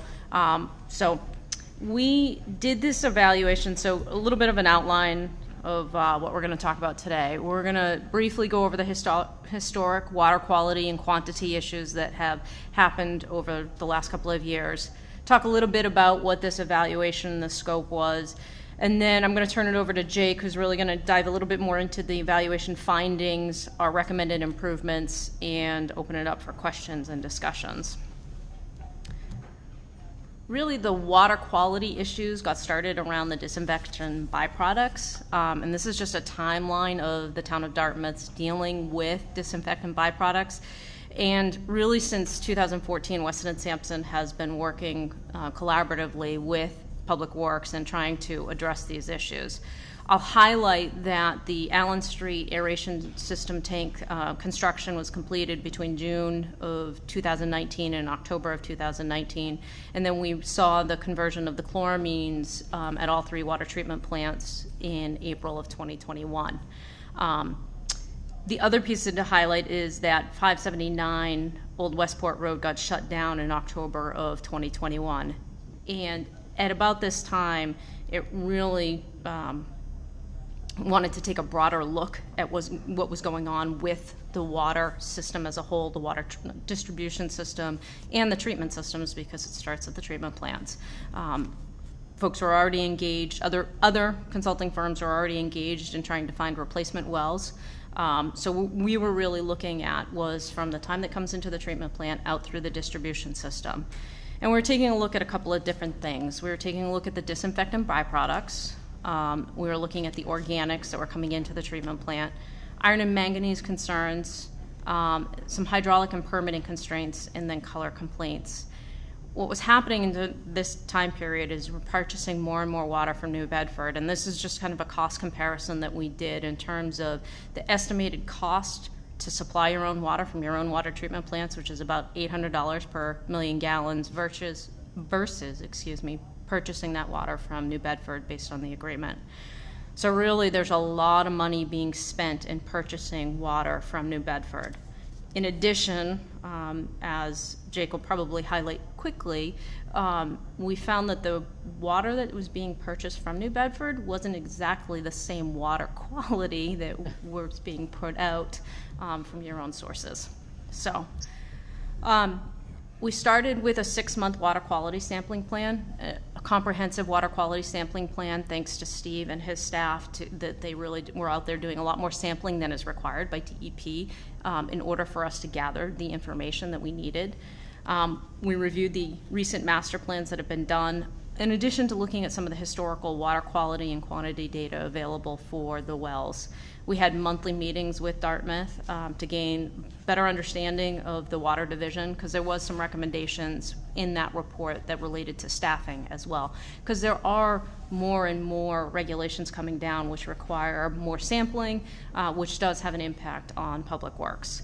And then we coordinated with another consulting firm who maintains the hydraulic model and did some hydraulic modeling evaluation, because as Jake's going to talk about, one of the things we wanted to look at was the water storage within the distribution system. So with that, I will turn it over to Jake. All right. Thank you, Margaret. So this slide here breaks down some of the 3 major aspects of the evaluation that Margaret was just highlighting. Starting off with a 6-month sampling plan, came out with a couple findings from there. One of them was clear well and backwash storage tanks should be added to all water treatment plants for improved operations. With the addition of the chloramine addition, there's some instability with the backwash operation, and that addition would improve operations. Sort of an easy low-hanging fruit we found was well B has high TOC that's contributing to the disinfection byproduct issue. As Margaret said, New Bedford, high cost, but in addition, high DPPs, high TOC, high pH. Oh, speaking of the mic, sorry. And in addition to that, continue monitoring for raw water to continue just creating high quality water. In addition to that 6-month sampling plan, we also did kind of interviews with staff and just condition assessments of water treatment plants.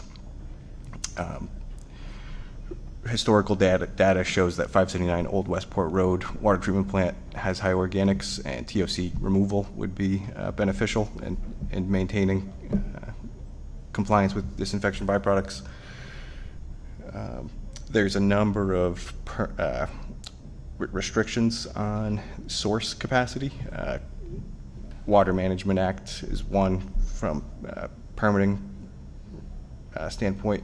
In addition to that, there's several infrastructure hydraulic constrictions that we've identified capital improvements to help maximize the available capacity that the town has, rather than relying on New Bedford. At the time of this report, we were waiting for the pending PFAS regulation from Mass DEP that's since been issued in March 2023, and it appears that Dartmouth at the time is not,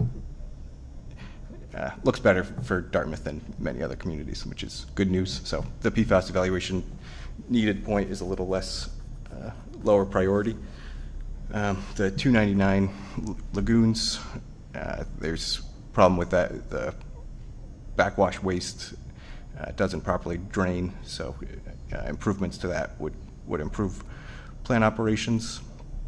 And then third, from our preliminary storage evaluation and hydraulic model, we found there was excess storage, particularly in the Old Fall River Road storage tank, that was leading to high distribution age, which leads to high disinfection byproducts.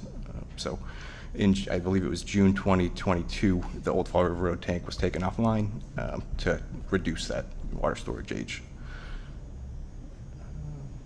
I think that was that. And here are the so we broke up our recommended improvements into operational improvements and capital improvements. Operational, a lot of this was from the initial data, water quality data review. So took and many of these were did not have capital costs associated, so these were things that were able to be implemented by Tim and Steve kind of cooperatively while we were completing this evaluation. So June 22, Old Fall River Road tank was taken offline. 579 Old Westport Road, the wells V4 and V5 were recently installed, which has helped reduce reliance on the New Bedford system. We recommend conducting annual well and pump inspections to better determine where your hydraulic restrictions are on your sources.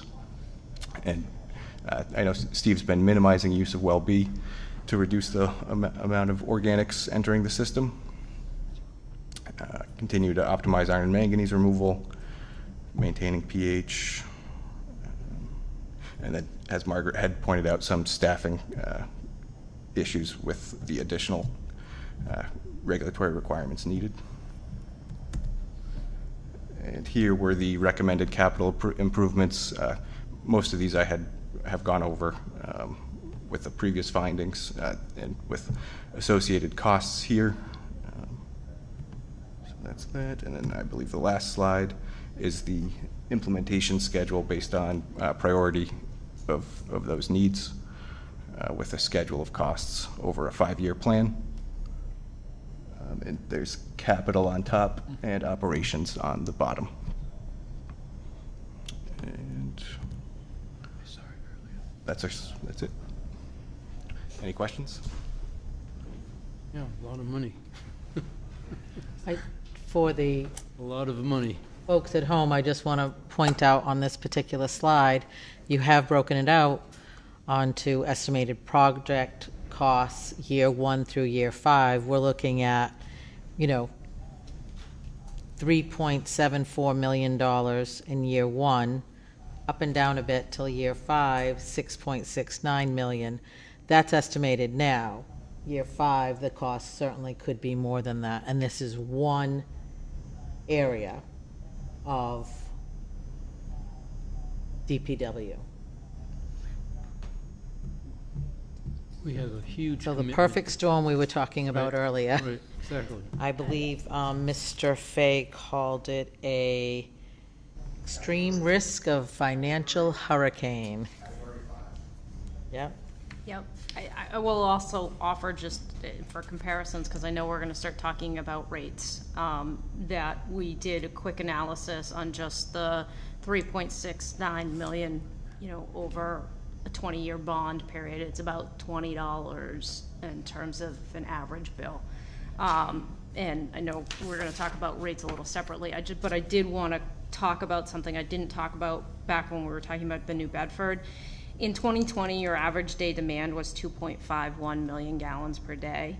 If you had purchased that full supply from New Bedford, it would have cost you about $8 million versus, which would have been $7.3 million more than it would cost you to operate your own facilities at $733,000. So just want to keep it in perspective with regards to your own sources of supply and treating them, even with some big capital improvements, versus purchasing water from another community.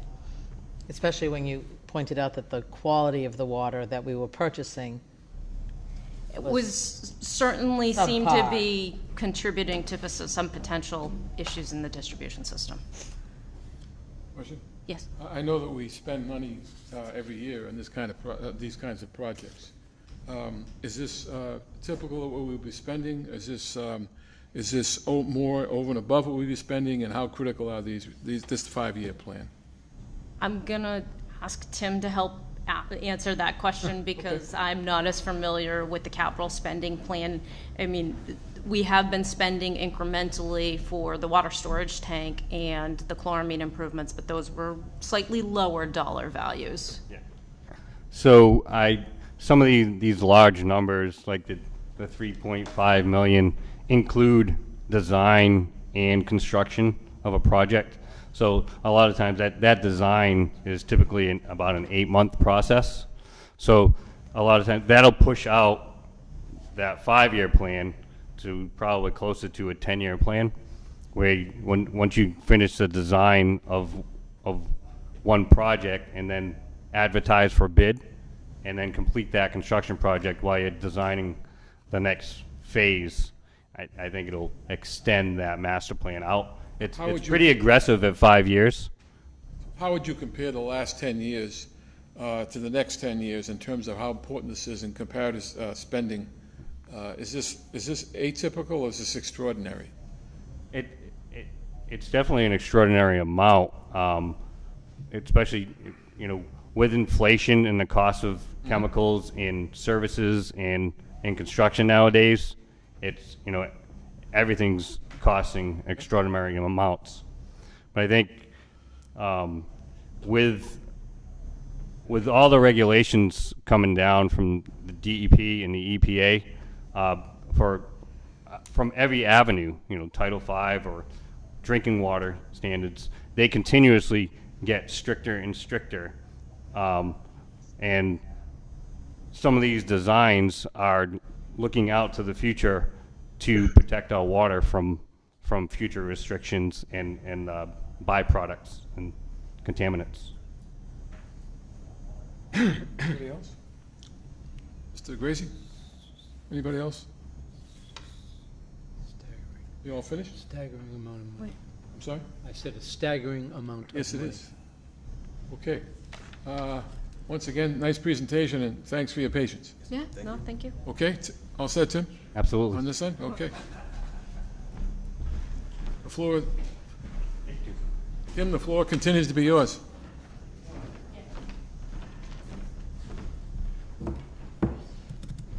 Let's see. Do you have? Did you get the rates on? So, DPW operations, rate study. This is. We'll be talking about this in a little while. I thought we had some other data, but moving forward with rates, water and sewer rates. I know nobody wants to increase rates. No business wants to increase costs to their customers. But thank you.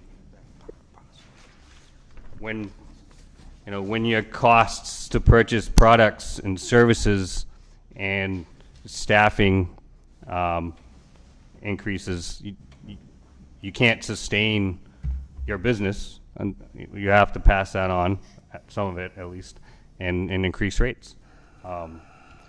We had some. We did a review of both the sewer and the water funds. They're both separate businesses, separate funds. The sewer fund actually, as of Friday, was actually in the black. It's been in the red for expenditures versus revenues for most of the year. We did have a 9% increase in sewer last year, and I know we're in the black. We're seeing some progress of that increase, I think, now, and hopefully that carries out to the end of the fiscal year. It's not a lot to be able to afford a lot of the capital expenses that we'll be seeing when we plan to increase the capacity of the wastewater facility and look at extending sewers to remote locations in town. So we're still looking at an increase, hopefully not a high spiked increase, but somewhere again between 6 and 9%. The water, on the other hand, is still in the red. We purchased a large amount of water from the city of New Bedford this year because of our multiple wells being down for reconstruction and one of our treatment facilities down from reconstruction for an extended period of time because of delays in supplies, VFDs that still haven't arrived.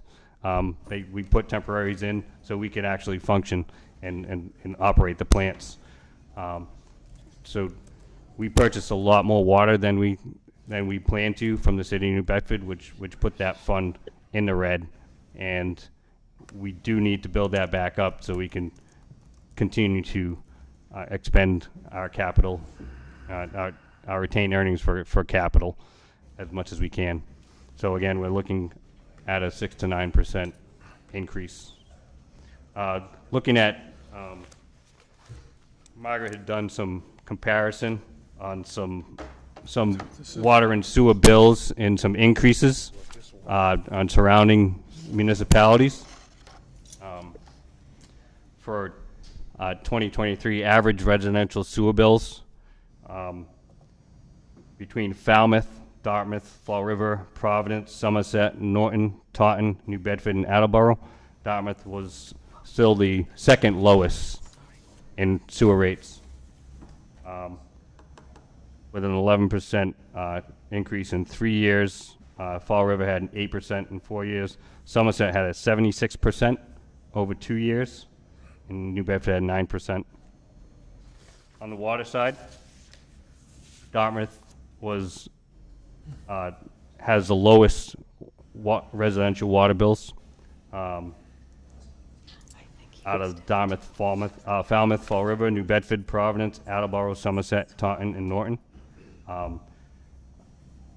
Some of those municipalities had 28% increases down to 2% increases. So I think a 6 to 9% increase should still keep us in that 1 to 2 lowest range out of these surrounding municipalities. We're just looking at the. Yeah, sure. We have the 2023 average residential water bill. Yes. Did you have one that was also a sewer? Did you have a separate handout? Yes. Okay, they must have, right here. must be down at this Yeah. end. It is staggering. It is, I guess, when we look at it and we look at the water bill and see that Dartmouth is paying the lowest, which the average residential water bill on the for water is $252.50 in Dartmouth. The average residential sewer bill, we're in placeholder number 2, is $504.68. Norton, as being of our local area, the community that pays the most for residential water bill, their average bill is $847.05. The highest residential sewer bill goes to Attleboro at $1,028.16. I understand that you're going to be asking for an additional raise. You will recall last year when the rates went up that we had a cow. But in doing some homework, I saw that there were many years where we had no rate increases at all. They were. And I think, unfortunately, we were, as citizenry, unaware that the functioning of the water and sewer in Dartmouth was functioning in the red year after year. And looking at the capital improvements that we need just to service the water system, knowing that we're going to be getting some data within the year on our sewer treatment plant, on the areas of town that we want to extend the sewer lines to. It is that category 5. It is. I think right now we have a hurricane and a tornado. Much. But it can't be ignored. So when you look at those years with a 0% increase, Mhm. there are still increases. There are budgetary increases. There are salary increases that affect those funds. So with no increases, you're taking a hit in that fund. and So you're predicting 6 to 9% on both and make a decision? When do you foresee the decision to be made? Hopefully by our next DPW board meeting in June. So we'd like to set the rates for July. I'd like one more revenue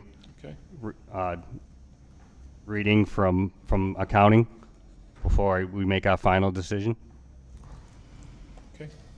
I also want to say one other thing, which was what we learned when we talked about the rates last summer, was that some of the bigger agencies in town have done incredibly well at water management, and therefore their conservation efforts have led to them paying less over time, and specifically the university. While water conservation efforts are important for all of us, it does impact the bottom line. It does. It impacts the revenues, absolutely. So when facilities like the university, brings older dormitories offline, and they take older inefficient fixtures offline, and they bring in online new facilities with new efficient water saving fixtures, and also they're out of the groundwater, so they're not discharging to the sewer as much. That hits both sides of revenue. And then along with the reduction in water use of these fixtures, it's a concentrated sewer flow. So your actual organics that come into the wastewater treatment facility are higher and more concentrated because of the efficient fixtures that use less water. So it's a compounded issue across the board. So, and certainly a bigger one because of the university, the volume, but also for each of us that have going into the water system, as we are conserving, that ratio impacts. It definitely does. The So it treatment impacts, the use, and then it impacts the sewer discharge as well. Okay. Ms. McDonald? Tim, let me ask you a question. Just is the information on billing getting into the system quicker, as quickly as possible, to make sure that the accounts are being charged what they are being charged? And has there been any historical problems with billing as to some accounts may not have been billed properly?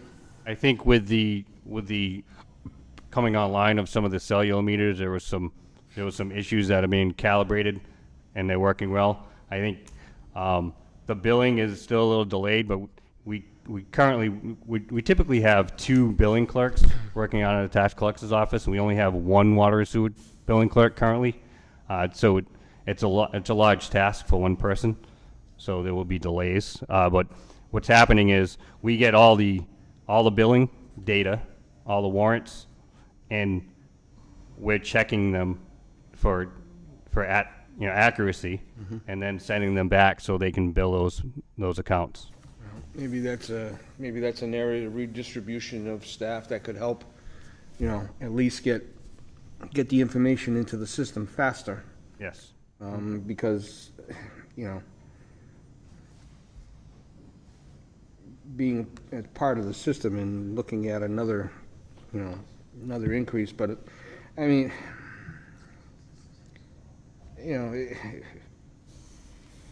have to admit, I'm in control of my own bill. It's basically what it is. The more water I use, the more I'm going to pay. And I just want to make sure that that every, God, this is gonna sound wrong. We're all That contributing our fair that share. everybody is paying the fair share, that nobody is being overlooked because of misinputs in the bills, and making sure that, you know, that the larger users are paying, you know, what they're supposed to be paying, instead of, you know, because there's a digit missing, or there's, you know, instead of 7 numbers being imposed, only 6 are. You know what I mean? Absolutely. So that's, I want to make sure that, you know, and I think the town is taking the step in the right direction in with the cellular, so that at least we'll have quarterly bills that people can, you know, be a little bit more cognizant of the use and leak detections. You know,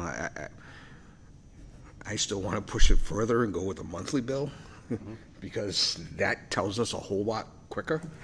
But You'll definitely I mean, need another. let's put it this way: I've been, you know, I've been fighting this for years, and I'm very happy to go from 2 times a year to 4. Absolutely. You know, not totally happy, but I'm pleased. So Step in the right direction. I just want to make sure, and this is where, you know, Gary's office, we need that. If we need to get the resources to get that information in, to get it quicker, let's find it. I mean, we talk about, you know, the efficiencies that we've done, but yet there's still some deficiencies that we need to address. You know, and we need to address that quickly. And the more billing that you're doing, going from biannually to quarterly, or quarterly to monthly, you're going to need those more hands. You're going to need more staff to do the billing. Right. Well, maybe the inefficiencies that we have will outweigh the cost of getting the stuff done to make it more efficient. Okay, what's next, I Tim? sound like an engineer, Next. but I'm not really not. But. Excuse me, just, Oh, I wait, just want Sean. to reassure everybody about the cost of water and what the manufacturers are doing to make the opportunities for the homeowners in the larger consumptions of water. There used to be, for, let's say, an example for a toilet, it was 1.6 gallons. Well, today's market, 1 gallon of water will do the trick. That's how sophisticated toilets are today. Also, faucets, instead of, now you've got 1.5 gallons of water instead of 2 gallons of water. Yeah. And they're being regulated federally now. They are. So you have all these valves and things of that sort that move water that are federally regulated. There are issues that they're a product that they put into the consumption, so they cannot be. Years ago, we'd pull them all out to get the better water volume. It's impossible to do now because it's built within the inside of the faucetry. Right. So, and that's what's, you know, why our water bills are lower. Yeah. And the other side of the effects of those efficient toilets is the higher loading to the wastewater treatment plant, because you have less dilution. Correct. You know. Yep. But it's conserving water. Right. And Well, that's what they're it's a dealing valuable with. resource. But that's our all most they care valuable about right resource. now is conserving water. Absolutely. Next, Tim. All right. So next we have.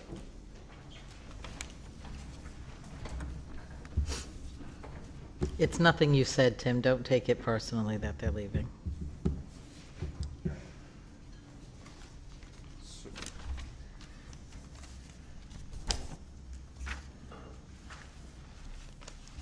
East Wardell Street, right? No, he's not done. He's not done yet. He's not done yet. Oh. All right, so next we have operational study. Yep. Good night, Margaret and Jake. Thank you. Thanks for saying. So we're also working with Weston and Sampson and looking for a company to complete an operational and rate study throughout the DPW which was requested by the town administrator and the select board. We had one group, Raftellus, that we were looking at. They were extremely busy and they couldn't respond much, so we went back out and with the help of Weston and Sampson, the Abraham group, who's a well-known group for these types of studies, has written a scope on our study at the DPW. So the work would consist of looking at the administration, engineering, highway, snow and ice, solid waste recycling, transfer station, fleet management, water, and sewer. As each has revenue requirements and an operating budget, each has a capital plan, and the operational budget of the Department of Public Works about $12 million in total, and determine if current revenue streams are sufficient to fully fund DPW programs. The initial scope, phase 1, would be focused on water and sewer, both of the enterprise funds. They would look to develop a general approach and working with town officials and rate setting issues, fire protection, cross-connection charges, other related fees, and town, and they will review and discuss each of the town's objectives during that task. Task 2, review capital improvement plan. This task would include a review of the status of the water-related and sewer-related debt service and bonds authorized, the age and condition of the water and sewer systems, and the need to fund long-term capital improvements to those systems. Task 3 is to project water and sewer costs. They're looking to project costs through fiscal 2028. So they will be working with the town. The town will do the research on the financial side and operations and management and get the data that they need to the Abrahams group so they can determine water and sewer costs for a base year and then project out to 2028. Task 4 is to develop a non-meter revenue requirements. Once the total costs have been projected from Task 3, non-meter revenue requirements for water and sewer will be determined. The total cost of service less non-metered revenue determines the net amount of revenue to be recovered for water usage and sewer flow. Task 5, develop consumption estimates and review the billing system. So they're looking for a recent 12-month period of data from our billing, and consumption and growth assumptions will be discussed through FY28. Task 6 is to develop a 5-year analysis, expanding the revenues and expenditures and analyzing them to fiscal 2028. Task 7, update water and sewer rates. So they'll recommend rates designed to recover water and sewer operating costs to strengthen the water and sewer revenues, which is what we were just discussing. Task 8, project revenue and conduct an impact analysis. So look at projected revenue and the impact of increases, rate increases, and highlight the equitability issues and help identify and analyze potential rate shock issues with implementing a high rate. Task 9, prepare draft rate study report for the town's review, and then Task 10 is to finalize a report. So that on the water and sewer side is the first scope and the first phase, and phase 2 will be the same tasks through the administration, engineering, highway, snow and ice, solid waste recycling and transfer station, and fleet management, except for the rates. If we'd like to move forward with this scope with the Abrahams group, we would like to move forward and get a cost for the service and move forward with the study. Do we need Ms. Brooks for that? I have one question, which would this first scope, looking at just water and sewer, how long do they think that this would take? They don't have a schedule yet. Okay. We can get a schedule once we ask them to move forward, and they know how many accounts we have and the population and start doing the data. I'm sure they can get a schedule to us. I just am asking only because when you look at this is just water and sewer, and we still have all those other phases that they're going to look at. Absolutely. Well, how long will that whole project take? I assume that the whole project will be probably out to 8 months to a year. Yeah. Easy. Yeah. I would like to say that this is something that our town administrator is an engineer by trade, and he spent many years on the Cape watching the can get kicked down the road for the issues that we are now facing as a town. And I think it's become pretty clear, and I know that I'm almost tired of listening to my own barking away, that to mobilize this town to address these issues. And he can see by the nature of just what Tim just read, that most of the emphasis on the way we're going to tackle these issues is going to fall flat in the face to the DPW. We have an outstanding, experienced board of directors that really are deep diving into the interest of our town. We got Tim, who's new in the job, and he's accepted the responsibility. We have a town administrator with, as I said, with experience in engineering. And it's up to us as a select board to not make any of these decisions, but get us all together in the same room so we can make, all the experts can then make decisions on how and when we're going to do it. And the days of kicking any cans down the road are absolutely, without any equivocation, they're over. And I think the timing of all this, and even Dan's presentation, it all fits into the same direction. And we've got to stick with it as a team. Thank you. Anything else? Tim, anything else? Okay, we'll move on to road maintenance and sidewalks. No? You got something to say? I always have something to say, but not right now. Oh, okay. I thought you said no. Oh, she said she looked with me. Oh, I see. Okay. Tim? We got it covered. Don't worry about it. So I was asked to present on our road maintenance and sidewalk projects for this upcoming fiscal, as well as work done last year. So as you see on the left here, we have a cross section of a 50-foot right-of-way, which is a design that shows a roadway, a landscape strip, a sidewalk, and then trees on the outside.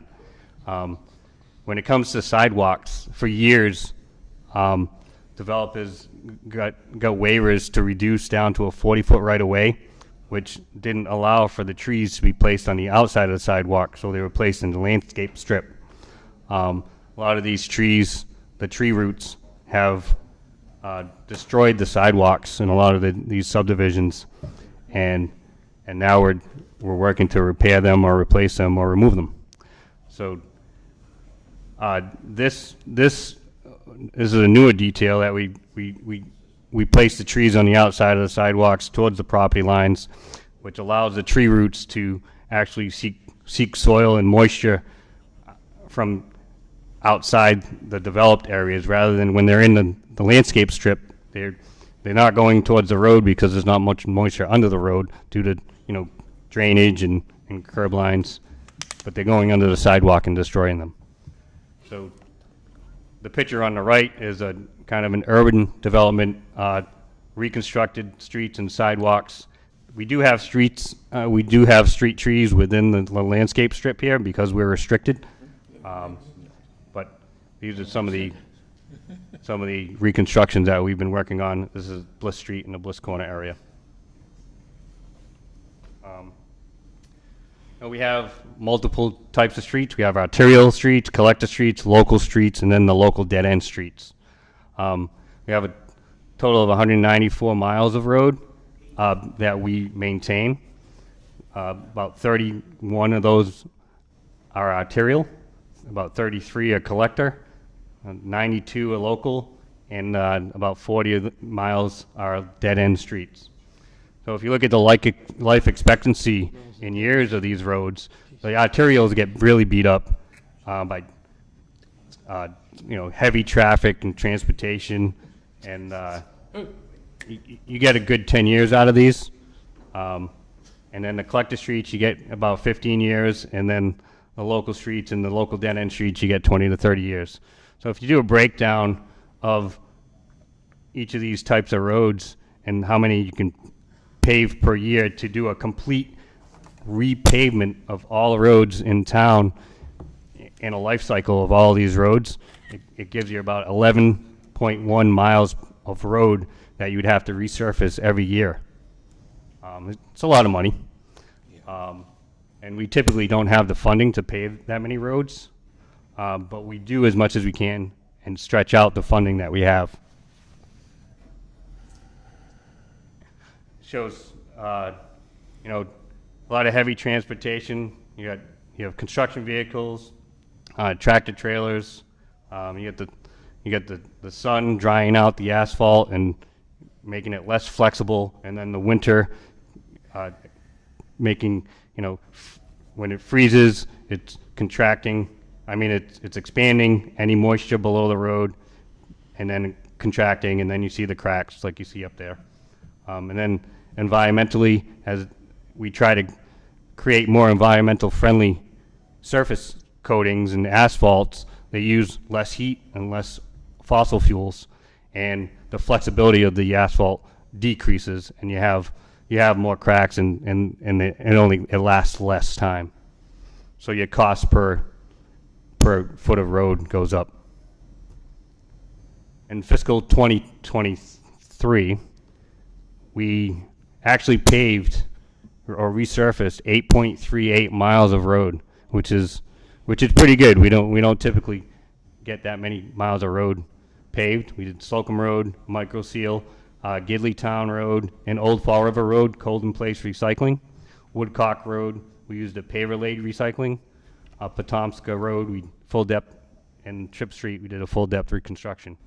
And Rockland Street, Prospect Street, Aiken Street, Anthony Street, Chestnut, Stillman, and William Street, we did a mill and overlay after Eversource had gone in and replaced the gas mains there. Last year with our Chapter 90 state funding was $1,184,333. Winter recovery assistance from the state was an additional $653,106, which helped stretch that money out a long way. This year, we didn't see any winter recovery assistance because we really didn't have a winter. Road maintenance capital improvement from the town, $1 million. Bliss Corner improvement, capital improvements, the town funded with $1.8 million. And then we used $262,660 in Eversource cost sharing money to pave those roads with a total of $4,909,599. Mr. Chairman. Before you go, Tim, let me ask you a question. Eversource comes in, disturbs a typical street. Generally, street is, say, 16 feet wide. They disturb 4 feet. Do they pay curb to curb, or do they pay what they disturb? So if they're installing a service, it's basically just their trench that they repair. Mm-hmm. If they're extending a main or reconstructing a main or replacing a main over 100 feet, we get into a cost sharing where if the street's an older street and it needs repair, then we charge them 50%. So if it's 16 feet wide, we charge them 8 feet times the linear feet. If it's 20 feet, we charge them 10 feet by the linear feet. If it's a newer road that we've paved within the last 10 years, then they get 75% to 100% of the cost. Okay. Yeah, but is it curb to curb? It's curb to curb, Right. yeah. There are a lot of states that are automatic. Yeah. So no matter what, no matter how, whatever the scope is. Yeah. That particular area is done curb to curb. Yeah, if the road's within, like I said, 10 years, we estimate into that. curb to curb. We truly should look into that. I think that's also state regulated though, right? It is, yeah, so you have to be careful with public utility funding. Yeah. Get our state regulators to take care of it, right? Absolutely. Before you move on, I do have a question. Regarding the roads that were repaved, the 8.35 miles, and you said that you used a combination of different materials and different... have you looked at those materials? Granted, we're not far from... We have not even a year. Have you looked at those materials to determine materials which have upheld well, better than others, to make a decision going forward what you would continue to use and not use? Yeah, so we when we did a cold in place recycling, it mills down the entire base of the road and then puts it back down as a brand new base in one convoy of trucks. So it's efficient and it's cost saving and it's environmentally better because you're not going to the plant and heating up all new asphalt to bring to the site and then trucking it to the site. Everything's done on site. So in the past, we did overlay a cold in place recycling project with a micro seal, which was a big cost savings because it's a slurry seal rather than an 1.5-inch overlay. But that overlay didn't last. Okay. So our next project that we did with cold in place recycling, we used an 1.5-inch overlay, and it's still in great shape. Multiple projects are still in great shape. So Wasn't that something that UMass Dartmouth... that was a micro seal. That was our initial micro seal project. Right, Yeah. right. In front of UMass on Owersport Road. Yeah, Yeah. right. Was Slocum Road done as that same process? So Slocum Road was also done with a micro seal, not on a recycled base. It was done on top of the surface course as just a preventative. So what it does, it seals. So you go out, you crack seal the pavement. It's within 5 years. So for some preventative maintenance, you crack seal and then you do a micro seal overlay, and it does extend the life of the road for more years. Does that explain why those manhole covers don't match the level of the road? If they're about 1/2 inch lower, yes. But we got a lot of that. We'll go in if there are any manholes that are substantially lower, we raise them before we micro. Okay. But if they're at the surface, they will have a little small drop. I don't live on Slocum Road, but I know as a user of Slocum Road daily, having that project done overnight was a miracle. Yep. And I apologize to those people that absolutely live on the road. Yep. We'll be proposing the last phase of Slocum Road as well, all the way to Russell's Mills this year, again at night if we can.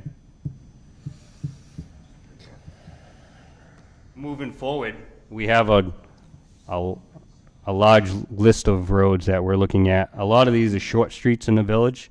A lot of these streets were torn up by Eversource, installing and replacing some of the new gas mains.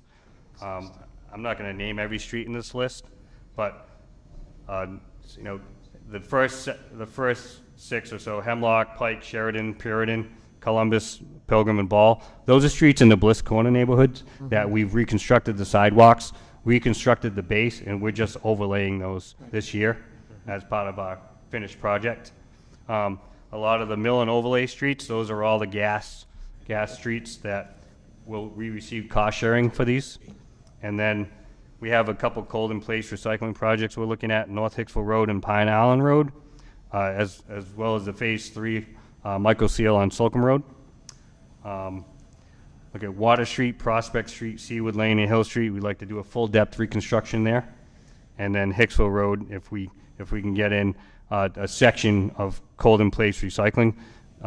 There's the southern section of Hicksville Road really needs some drainage management. So we're out there. We're surveying Flag Swamp Road, and we're working on design now for storm drain. And then we have some survey work out on Hicksville Road for storm drain as well. Okay. We also have a long list of capital improvement projects that we were looking at: Robert Street, Arnold Street, Center Street, Webster Street, and Coolidge Street, roadway and sidewalk reconstruction. We're looking at getting it, we're finishing up our last phase now of the Bliss Corner reconstruction and moving towards out of the Bliss Corner area on the other side of Dartmouth Street, and looking to do those as well as the Robert Street neighborhood. Water Street, Gladys Street, and Day Street, we have drainage improvements that we're looking at. We did apply for grant funding for all of these streets, and we didn't get the grant funding. We did, however, receive a grant for $250,000 for our wastewater treatment facility for the reduction of nitrogen and through our aeration project. So it was the same grant process and program. Seawood Lane, Hill Street, we're looking at curbing insulation and Prospect Street, and then Flag Swamp Road in Hicksville, as I mentioned, drainage improvements, full depth reconstruction. So these capital projects are estimated at like 4.3 million. So we do what we get funded with, and we move them to the next year. Currently, our Chapter 90 state funding is less than last year at $1,168,370. And then using the list of those roads that Eversource did work on, the Eversource cost sharing portion of this is up to $790,561. So currently we have $1,855,706 dollars in the kitty. Hopefully some of our road maintenance capital improvement and the Bliss Corner improvement, capital improvements. Free cash. Will be funded in the fall. I don't believe it's on the warrant in the Springtown meeting. Oops, sorry. But we look forward to doing all this work and getting another 8.2 miles of road reconstructed. Sidewalks. So 68% of trees in subdivisions have affected our sidewalks. And a few years back, we had discussed options where you can repair or replace the sidewalks and bring them up to compliance with ADA and AAB standards. You can remove the trees. We don't want to remove the trees. We like the trees.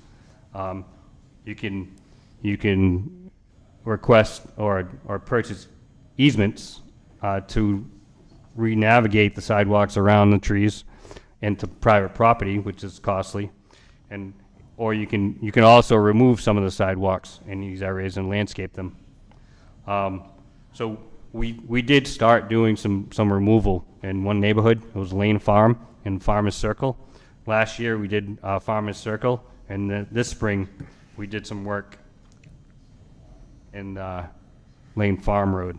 So you can see some of the damages here that the trees do to our paved sidewalks. Along Farmers Circle, the sidewalks were 816 feet that we removed in landscape. Lane Farm, 1,479 with a total of 2,295, which adds up to approximately 3.3% of the sidewalks that need repair or removal. No. And these are a couple pictures of the crew out working. Last year they did Farmers Circle. You can see it's grass and landscaped, and the sidewalk was up top. You can see the loam, and it was seeded, but it hasn't grown in yet. And then on the right picture, they're currently working on this section of Lane Farm, removing the sidewalk and landscaping it. Okay. Tim, before you go, let me ask this question. Excuse me, through you, Mr. Chair. Yes. How much of an impact does the DPW have with the planning board when it comes to developing, from developers coming in to do these neighborhoods with sidewalks? Yep. So how much of an input do you guys have, and how much do they listen to you? So we're bringing this up now, and recently there was a subdivision in town with steeper roads off of Tucker Road with sidewalks that didn't really warrant the sidewalks, and a developer did request a waiver from constructing the sidewalks, and they were granted that waiver through the planning board. So that was one step closer. But the design as well, if the design puts the trees far enough away from the sidewalks, you won't have as much problems. It's 'Cause I'll be honest with you, I'm looking at one development where there was two phases, and one phase has sidewalks, the other one doesn't. Yep. And for the life of me, I can't figure out why. And from what I've been told, a lot of the people in that first neighborhood just basically want to get rid of the sidewalks. Because of exactly what that problem is. The developer put in trees that should not be next to sidewalks, that have, a root system that just happens to be a surface, more than that, a surface root system instead of a deep root system, which causes all these problems. And you cannot, you rattle your teeth if you want to even walk on these sidewalks. Yeah. And if you try to cut the roots, you would possibly endanger the tree, and it's not safe, and you can try to ramp over each set of roots, which is it's just not feasible. No. So it'd be like a skate park. Well, there's one area, off of Tucker, it used to be the old par 3 golf course. That's what he's talking about, Lane Right. Farm. Is that what Lane that is? Circle. Yeah. That's the old. They constantly get phone calls from Yeah, that's the homeowners group, that's what that he's talking about The roads now. are a mess, the sidewalks are a mess. We really need, and that's an old project. Yeah, that's what he's working on now. So that's what we're finishing now. So we'll get that loamed and seeded. Yeah. And the best time to do these projects is in the spring and in the fall, so you can landscape, you can loam and seed, and then, expect some rain, because you can't expect the residents to water all the grass. I'm sure some of them will, but some of the open space areas won't. And so we try to do them in the spring and the fall to make sure that they do get some water. Some of the streets need some work too. They do. Unfortunately. They do. Right. So, Tim, can we as a board assist with a discussion with planning board about talking with DPW? Absolutely. Okay. For sure. Because it certainly seems that we're either paying now or paying later. And the more we can give to the developers who are at the forefront making money on their projects, they can help us in the long run and put their sidewalks in correctly. It's not so much that, Heidi. It's designing these developments that's going to end up costing the town more money in maintenance down the line. Yeah. And we're not getting these mile-long subdivisions anymore that we used to get, where people, residents, even though they're residents of the neighborhood, they tend to drive pretty fast in a mile-long subdivision when they want to get in or out of it. And sidewalks are warranted on that main section of road, but a lot of times on the offshoot small cul-de-sacs, dead ends, they're not needed. And with a lot of the developments that we're getting, 4, 5, 7 houses, the sidewalks aren't really warranted. And then you drive through some of these, and people are walking in the street, not on the sidewalks anyway. We'll have a But working with DPW, the planning board should be making the roads up to code, the roads wide enough. Yes. Yep. Time for a workshop in that regard. Okay? That do it, Tim? I think so. Any questions? All right. We do have one last thing to talk about, and that's the unaccepted street problem. Correct. The East Wardell. It's not just East Wardell. East Wardell brought this up to the forefront, and I know the residents are here. But, it's been a long-stated history that the town doesn't want to do anything on paper streets, doesn't want to do on unaccepted streets, but yet, we tax the people who live on paper streets, we tax the people who live on unaccepted streets, and they don't get the services. There has got to be a mechanism. There's got to be some way that we can at least make their existence passable. May not be,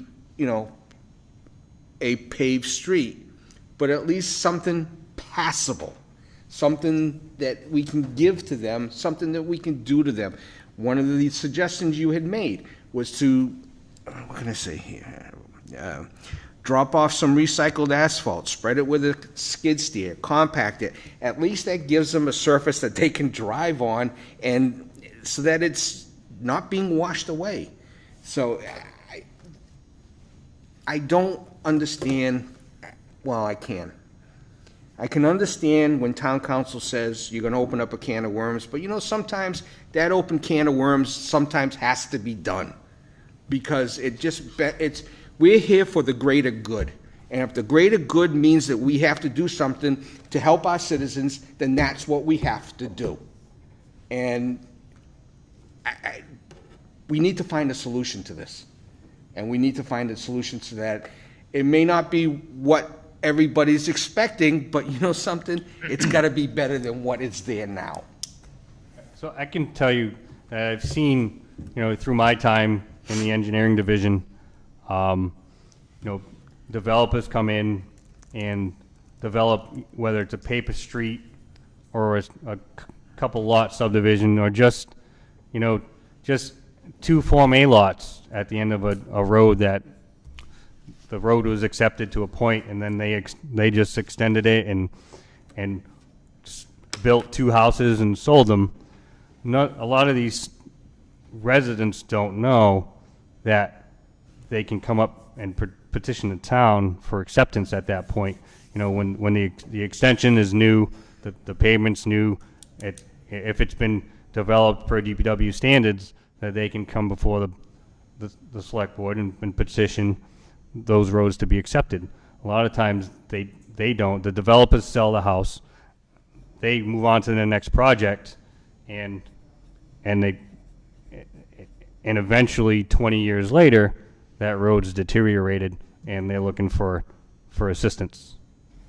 The classic example of a developer just doing what the hell he wants to do is Rangeley Street. He put it in from Ryder Street to Tucker Road, and the road was just an absolute abysmal. It wasn't up to code. It looked like a roller coaster ride, and eventually it got shut down because it was a mess. Well, Ryder Street was Ryder Street too, right? The extension of Ryder Street. They put the binder down, never completed the project, sold all the houses, and left.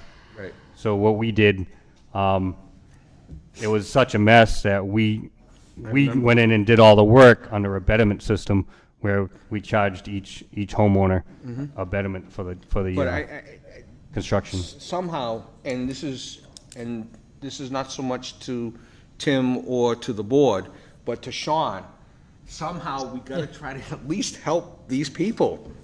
Something's got to be done, even if it is just going in there with some recycled asphalt and just putting something in there so that it can be passable. And I understand there's drainage and might be drainage issues, and you have to kind of look at it, but at least give them something. Another thing that we do when somebody's on one of these roads that they're developing and they want to build a house and get a building permit, we estimate a surety for the amount of the construction of that roadway. So if it doesn't get completed per our specs, then we have the surety to finish it ourselves. As we know with Digger Lane. Yes. Yes. And there's been multiple subdivisions, as of recent as well, Right. that we've been able to pull that surety. But there have been other subdivisions that haven't been required to post surety that were never finished, and that still today haven't been finished because of that. And it puts it on the residents' shoulders, which isn't right. Something brief, you want to introduce yourself, please? Hi, my name is Marina Rujo, and I live on East Wardell Street. I have some photos here of what the road looks like. We have those. Oh, you have those? Yes. Okay. Up until last week, our road was pretty bad. It was a roller coaster ride going down the road. It came to a point where we couldn't even avoid the potholes. It was just everywhere. But as of last week, my neighbor actually needed some soil removal, so the DEP was in the area. They actually, like within like 3 hours, like laid out crushed, I think it was crushed gravel maybe? I don't even know what they used. Looks like stone dust. Yeah. That was actually but it's like, EPA, it's like, it wasn't DEP. That was EPA. okay, yeah. EPA, sorry. And it's like a whole new world going down that road just by them just doing that. But it's probably just a Band-Aid for now. But so you have the photos of what the road looks like. I do. And at the end of my driveway and my neighbor's driveway, it like after it rains, it's like 10 by 8 feet pool of water there. Yeah. I think rest assured that we understand the issue. Yep. Now it's how do we try to solve it? But we understand Right. the issues here. I understand. I've been out Yeah. there. I've taken a look at it. I sympathize. Because we don't own the streets, we can't expend public funds. Right. But I mean, there has been discussion of the use of some of the asphalt millings that we have to be allowed to be used. Our staff can't really do the work, but if you as a neighborhood get together and you want to hire somebody to lay the gravel down, that We would- have How does that work if we don't own the street? Well, hang on one second. Let's talk about that. One at a time. You want something to say, Sean? Sure. This is a common issue in many communities where the road is a private road, which means it's not a town road. The town doesn't own it. The state prohibits the town from allocating funds for private property. So that's what it comes down to. So it'd be like them paving your driveway. That's just not allowed. Now, Who owns it? Yeah. you do, the people on the street. Well, different deeds are different. Sometimes someone owns the road. Sometimes every abutter owns up to the center of the road. You'd have to check your deed.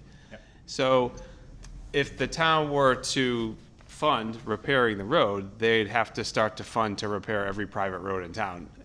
So it gets to be quite expensive. So it's not, pulling out anybody in particular, but how do you address the issue? It's happened in many communities. It's a struggle. Nobody's doing anything that's particularly groundbreaking or affordable. So I don't want to set your expectations too high, but we can certainly continue to evaluate options, but it gets tough because, like I said, it's the state law that doesn't allow municipalities to allocate funds for private roads, private property, without a town meeting vote. So. Right.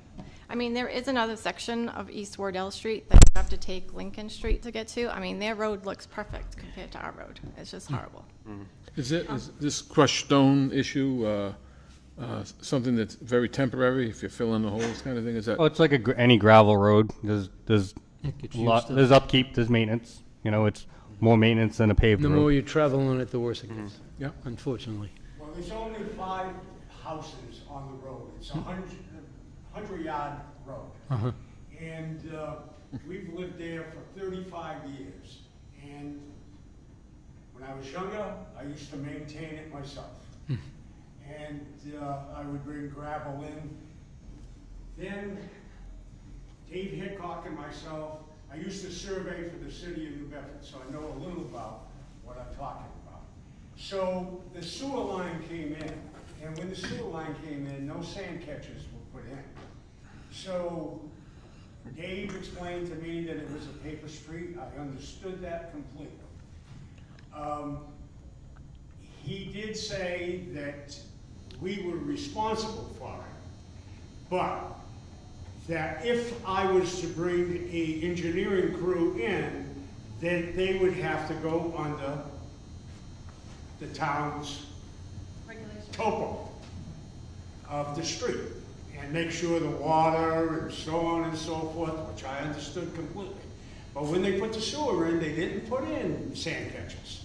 So then after this argument and went forward, it was so much water there, it was just ridiculous.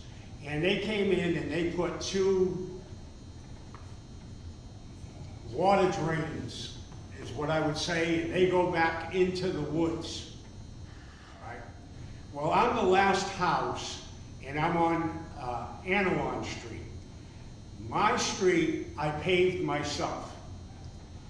And I had a professional crew come in, and we don't have any water problems whatsoever. So what I don't understand, quite honestly, is that if we own it, but now you tell us that you have to have your engineers come down and do X, Y, and Z.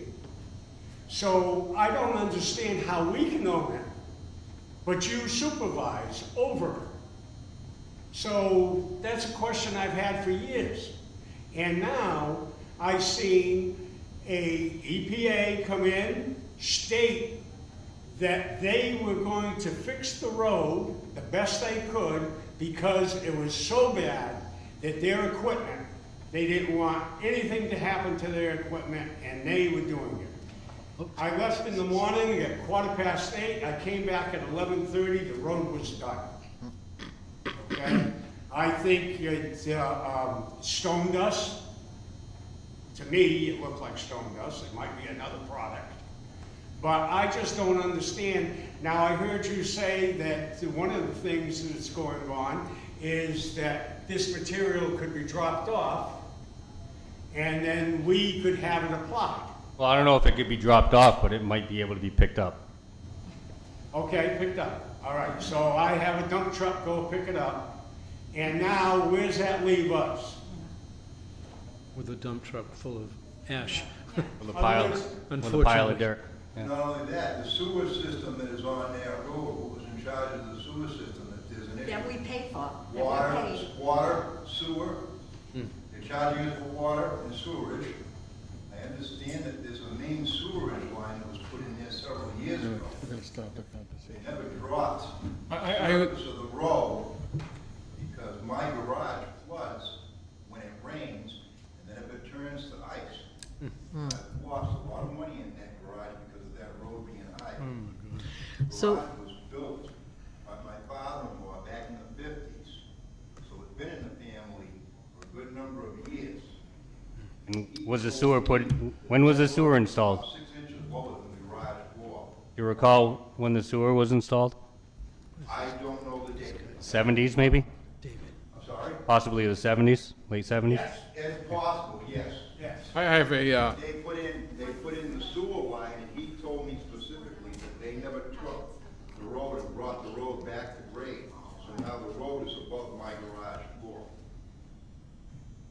And every time it rains and if it freezes, it's even worse. There is torrents of water going into that garage. And I store stuff in there. I would like to, I think we got the issue pretty well nailed down as to what the issue is. Is there a solution that can work? Because there's probably another 20 neighbors and 20 other paper streets that are waiting to hear what we are deciding to do and to try to do it fairly. I think we need to maybe have a huddle up with the DPW and with Tim, and maybe we can come up with some kind of a plan. Well, But we'd appreciate anything. I understand. I think everybody understands what's going on here. The stone dust will not last though during the winter months. Yeah. Right. Yep. Plowed away. Right. Yep. Yep. So- Tim, one of the first things you mentioned, though, is that developers and/or individual residents can petition the town to accept the road. Yes. Is this an example of that? Typically, the road would have to be brought up to our standards for us to accept it. Okay. And that's a big expense. Yeah, so this is not. Yeah. We're going to have to... When the roads were initially developed as a private road or a paper street. Sure. This is when the sewer was, okay? Can I see that? You see how Sir? high that is Can I compared see to that? the road? Sir, can I see it?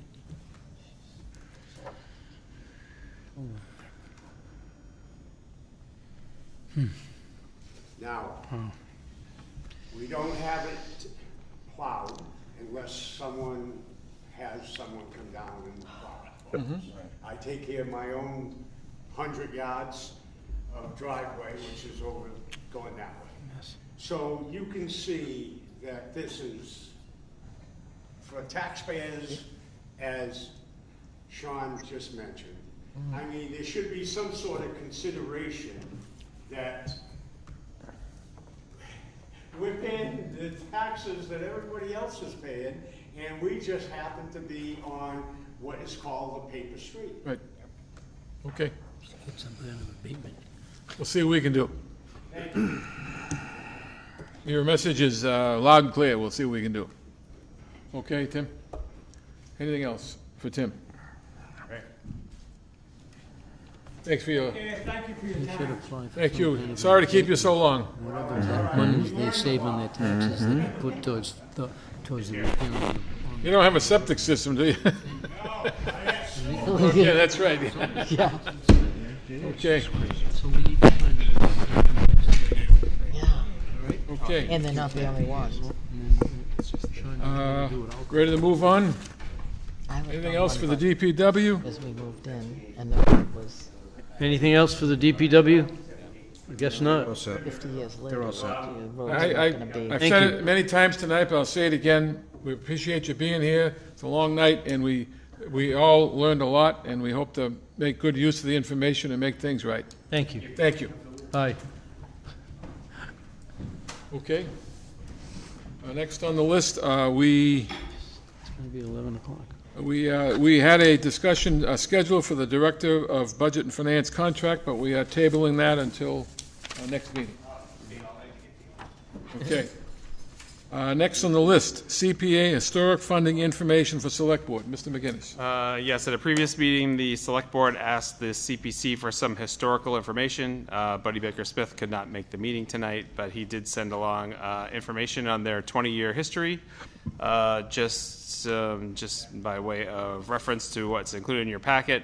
There's been a grand total of 87 project awards by CPC. 22 of those are historic preservation, 22 relate to housing, and 43 are open space.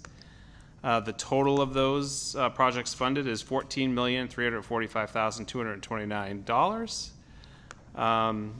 And the funded distribution is approximately $2,500,000 for historic preservation and historic preservation, about $2.3 million for housing, about $9 million for open space. I'm just kind of running through his numbers real quick. Yep.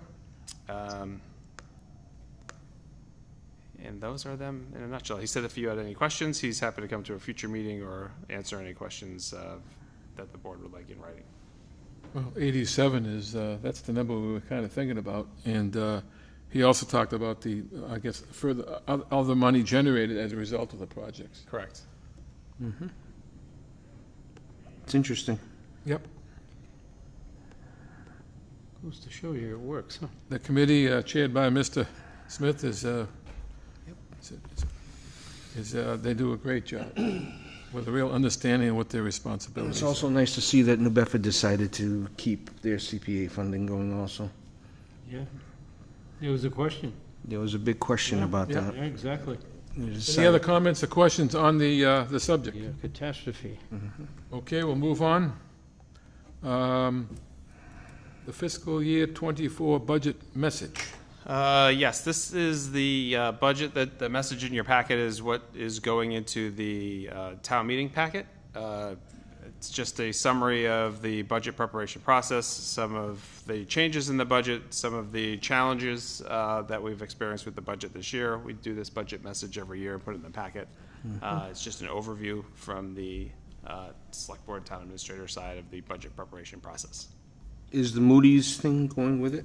No. Okay. That's just under information, but it was great news. The town had its bond advisors come in and do an assessment, and the town's rating is AA2, which is the equivalent of AAA. So we maintain a very strong bond rating due to our financial policies and the great work of the finance department. Right. Good job by everyone. Mm-hmm. Very much so. The message, do you think that we convey the importance and priority of long-range capital planning enough? Mm-hmm. I think we have a consensus from many of our boards and comrades that it's not business as usual for that either, in terms of how we assign and get the job done when it comes to long-range capital planning. Which makes our bond rating very important to Yep. keep it at a very high level. It does. Okay, any comment on the budget message? No, but I Anybody? did want to say that we did receive in the mail to town meeting members, I'm assuming. Yeah, we The have budget it. message from the Finance Finance Committee, Committee, yeah, right. which is usually included in the Yeah. packet. So I They, wasn't sure why they chose to do it They differently. wanted to send theirs out independently this year. Yes. They felt that, Sorry, Gary. So they're not gonna have it at town meeting? They're not gonna have that? no, it'll be at letter? town meeting, but they figured that it being separate, They wanted to preempt us, is that it? they wanted to have it out so people could see that, Of course. what the issues are. Of course they did. They felt it was maybe a little Of bit course better. they did. Expensive, yeah. Of course they did. Good for them. Funded by the committee itself? No, No, it it's wasn't, actually okay. funded by my department. I pay for the postage. Really? That's why the envelope said finance on it. Really? That's not good. Okay. I think they should pay for it That do individually. it, okay. That does it on that. We're going to move on to the town administrator update. Okay, I will keep it very brief. Thank you. We have 2 new employees. The assistant town administrator, Chris Vitale, started today. Last Monday, Dina St. Pierre, the new library director, started. My goal is to have them in at the next select board meeting on the 5th to do formal introductions. Great. We've been preparing the town meeting warrants, recommendations, packet items, and they've all been sent out for the June 6th meeting, so that's been busy working on that. The Broadband Advisory Committee is having a vendor in for a presentation on the request for qualifications that they submitted. The vendor is Entry Point.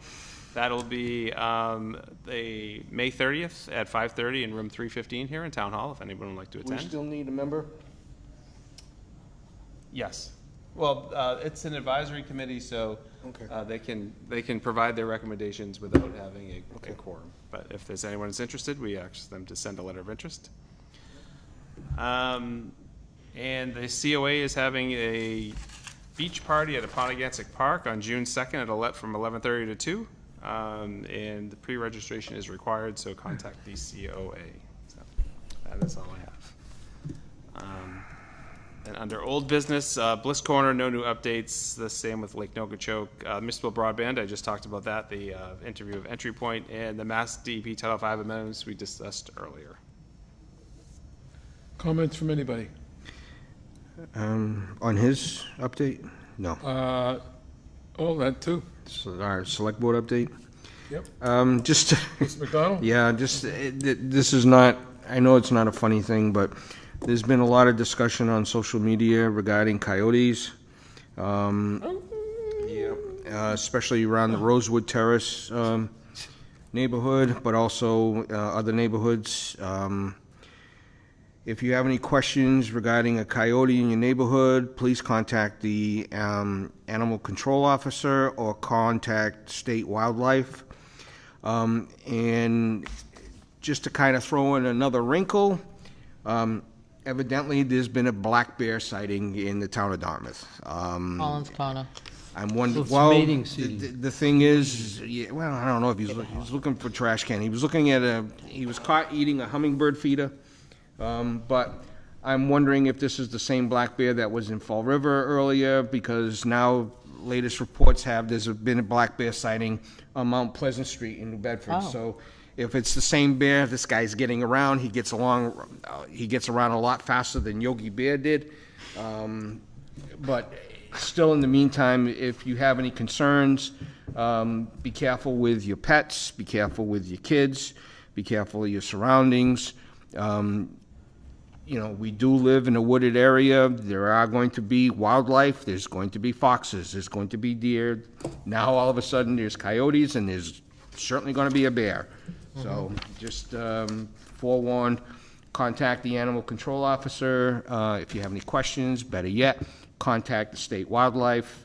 Look at their website. There is a lot of information about living with wildlife, what to deal with, and what to expect. But yeah, there has been a concern, and a week ago Monday, I was down on the Quinn Fields, and there was a coyote walking across the Quinn parking lot that ended up going towards the woods. And Are you assisting animal control, Mr. McDonald? No. Okay. And no, I won't get involved with that. Okay. Besides, I'm not as fast as a roadrunner. And the coyote basically had no it wasn't scared of humans. Yep. All right, and people started charging it to shoo it away, and eventually it did go after somebody banged a bat on the metal bleachers. But still, you have to be very cognizant of your surroundings, especially if you live in the wooded areas around town, and just just be careful out there. That's all. Please don't leave any food outside. No. Be careful. Don't feed the animals. Yeah. Comment? Anything else, Mr. Mickelson? No, don't feed the animals. Mrs. Brooks? That's it. Mr. Gracie? 15 minutes. No, I'm good. I have one quick announcement. We are having a non-public meeting on May 31st regarding the combined sewer overflow in Clark's Cove, and we've been working hard to make sure that the city of New Bedford people will be there, and they've agreed to attend. It's a private meeting, but it's involving our town, the city of New Bedford, and the DEP, and we hope to get some good communication going on that issue, because it is a giant one. So we appreciate the cooperation from the city to attend that meeting.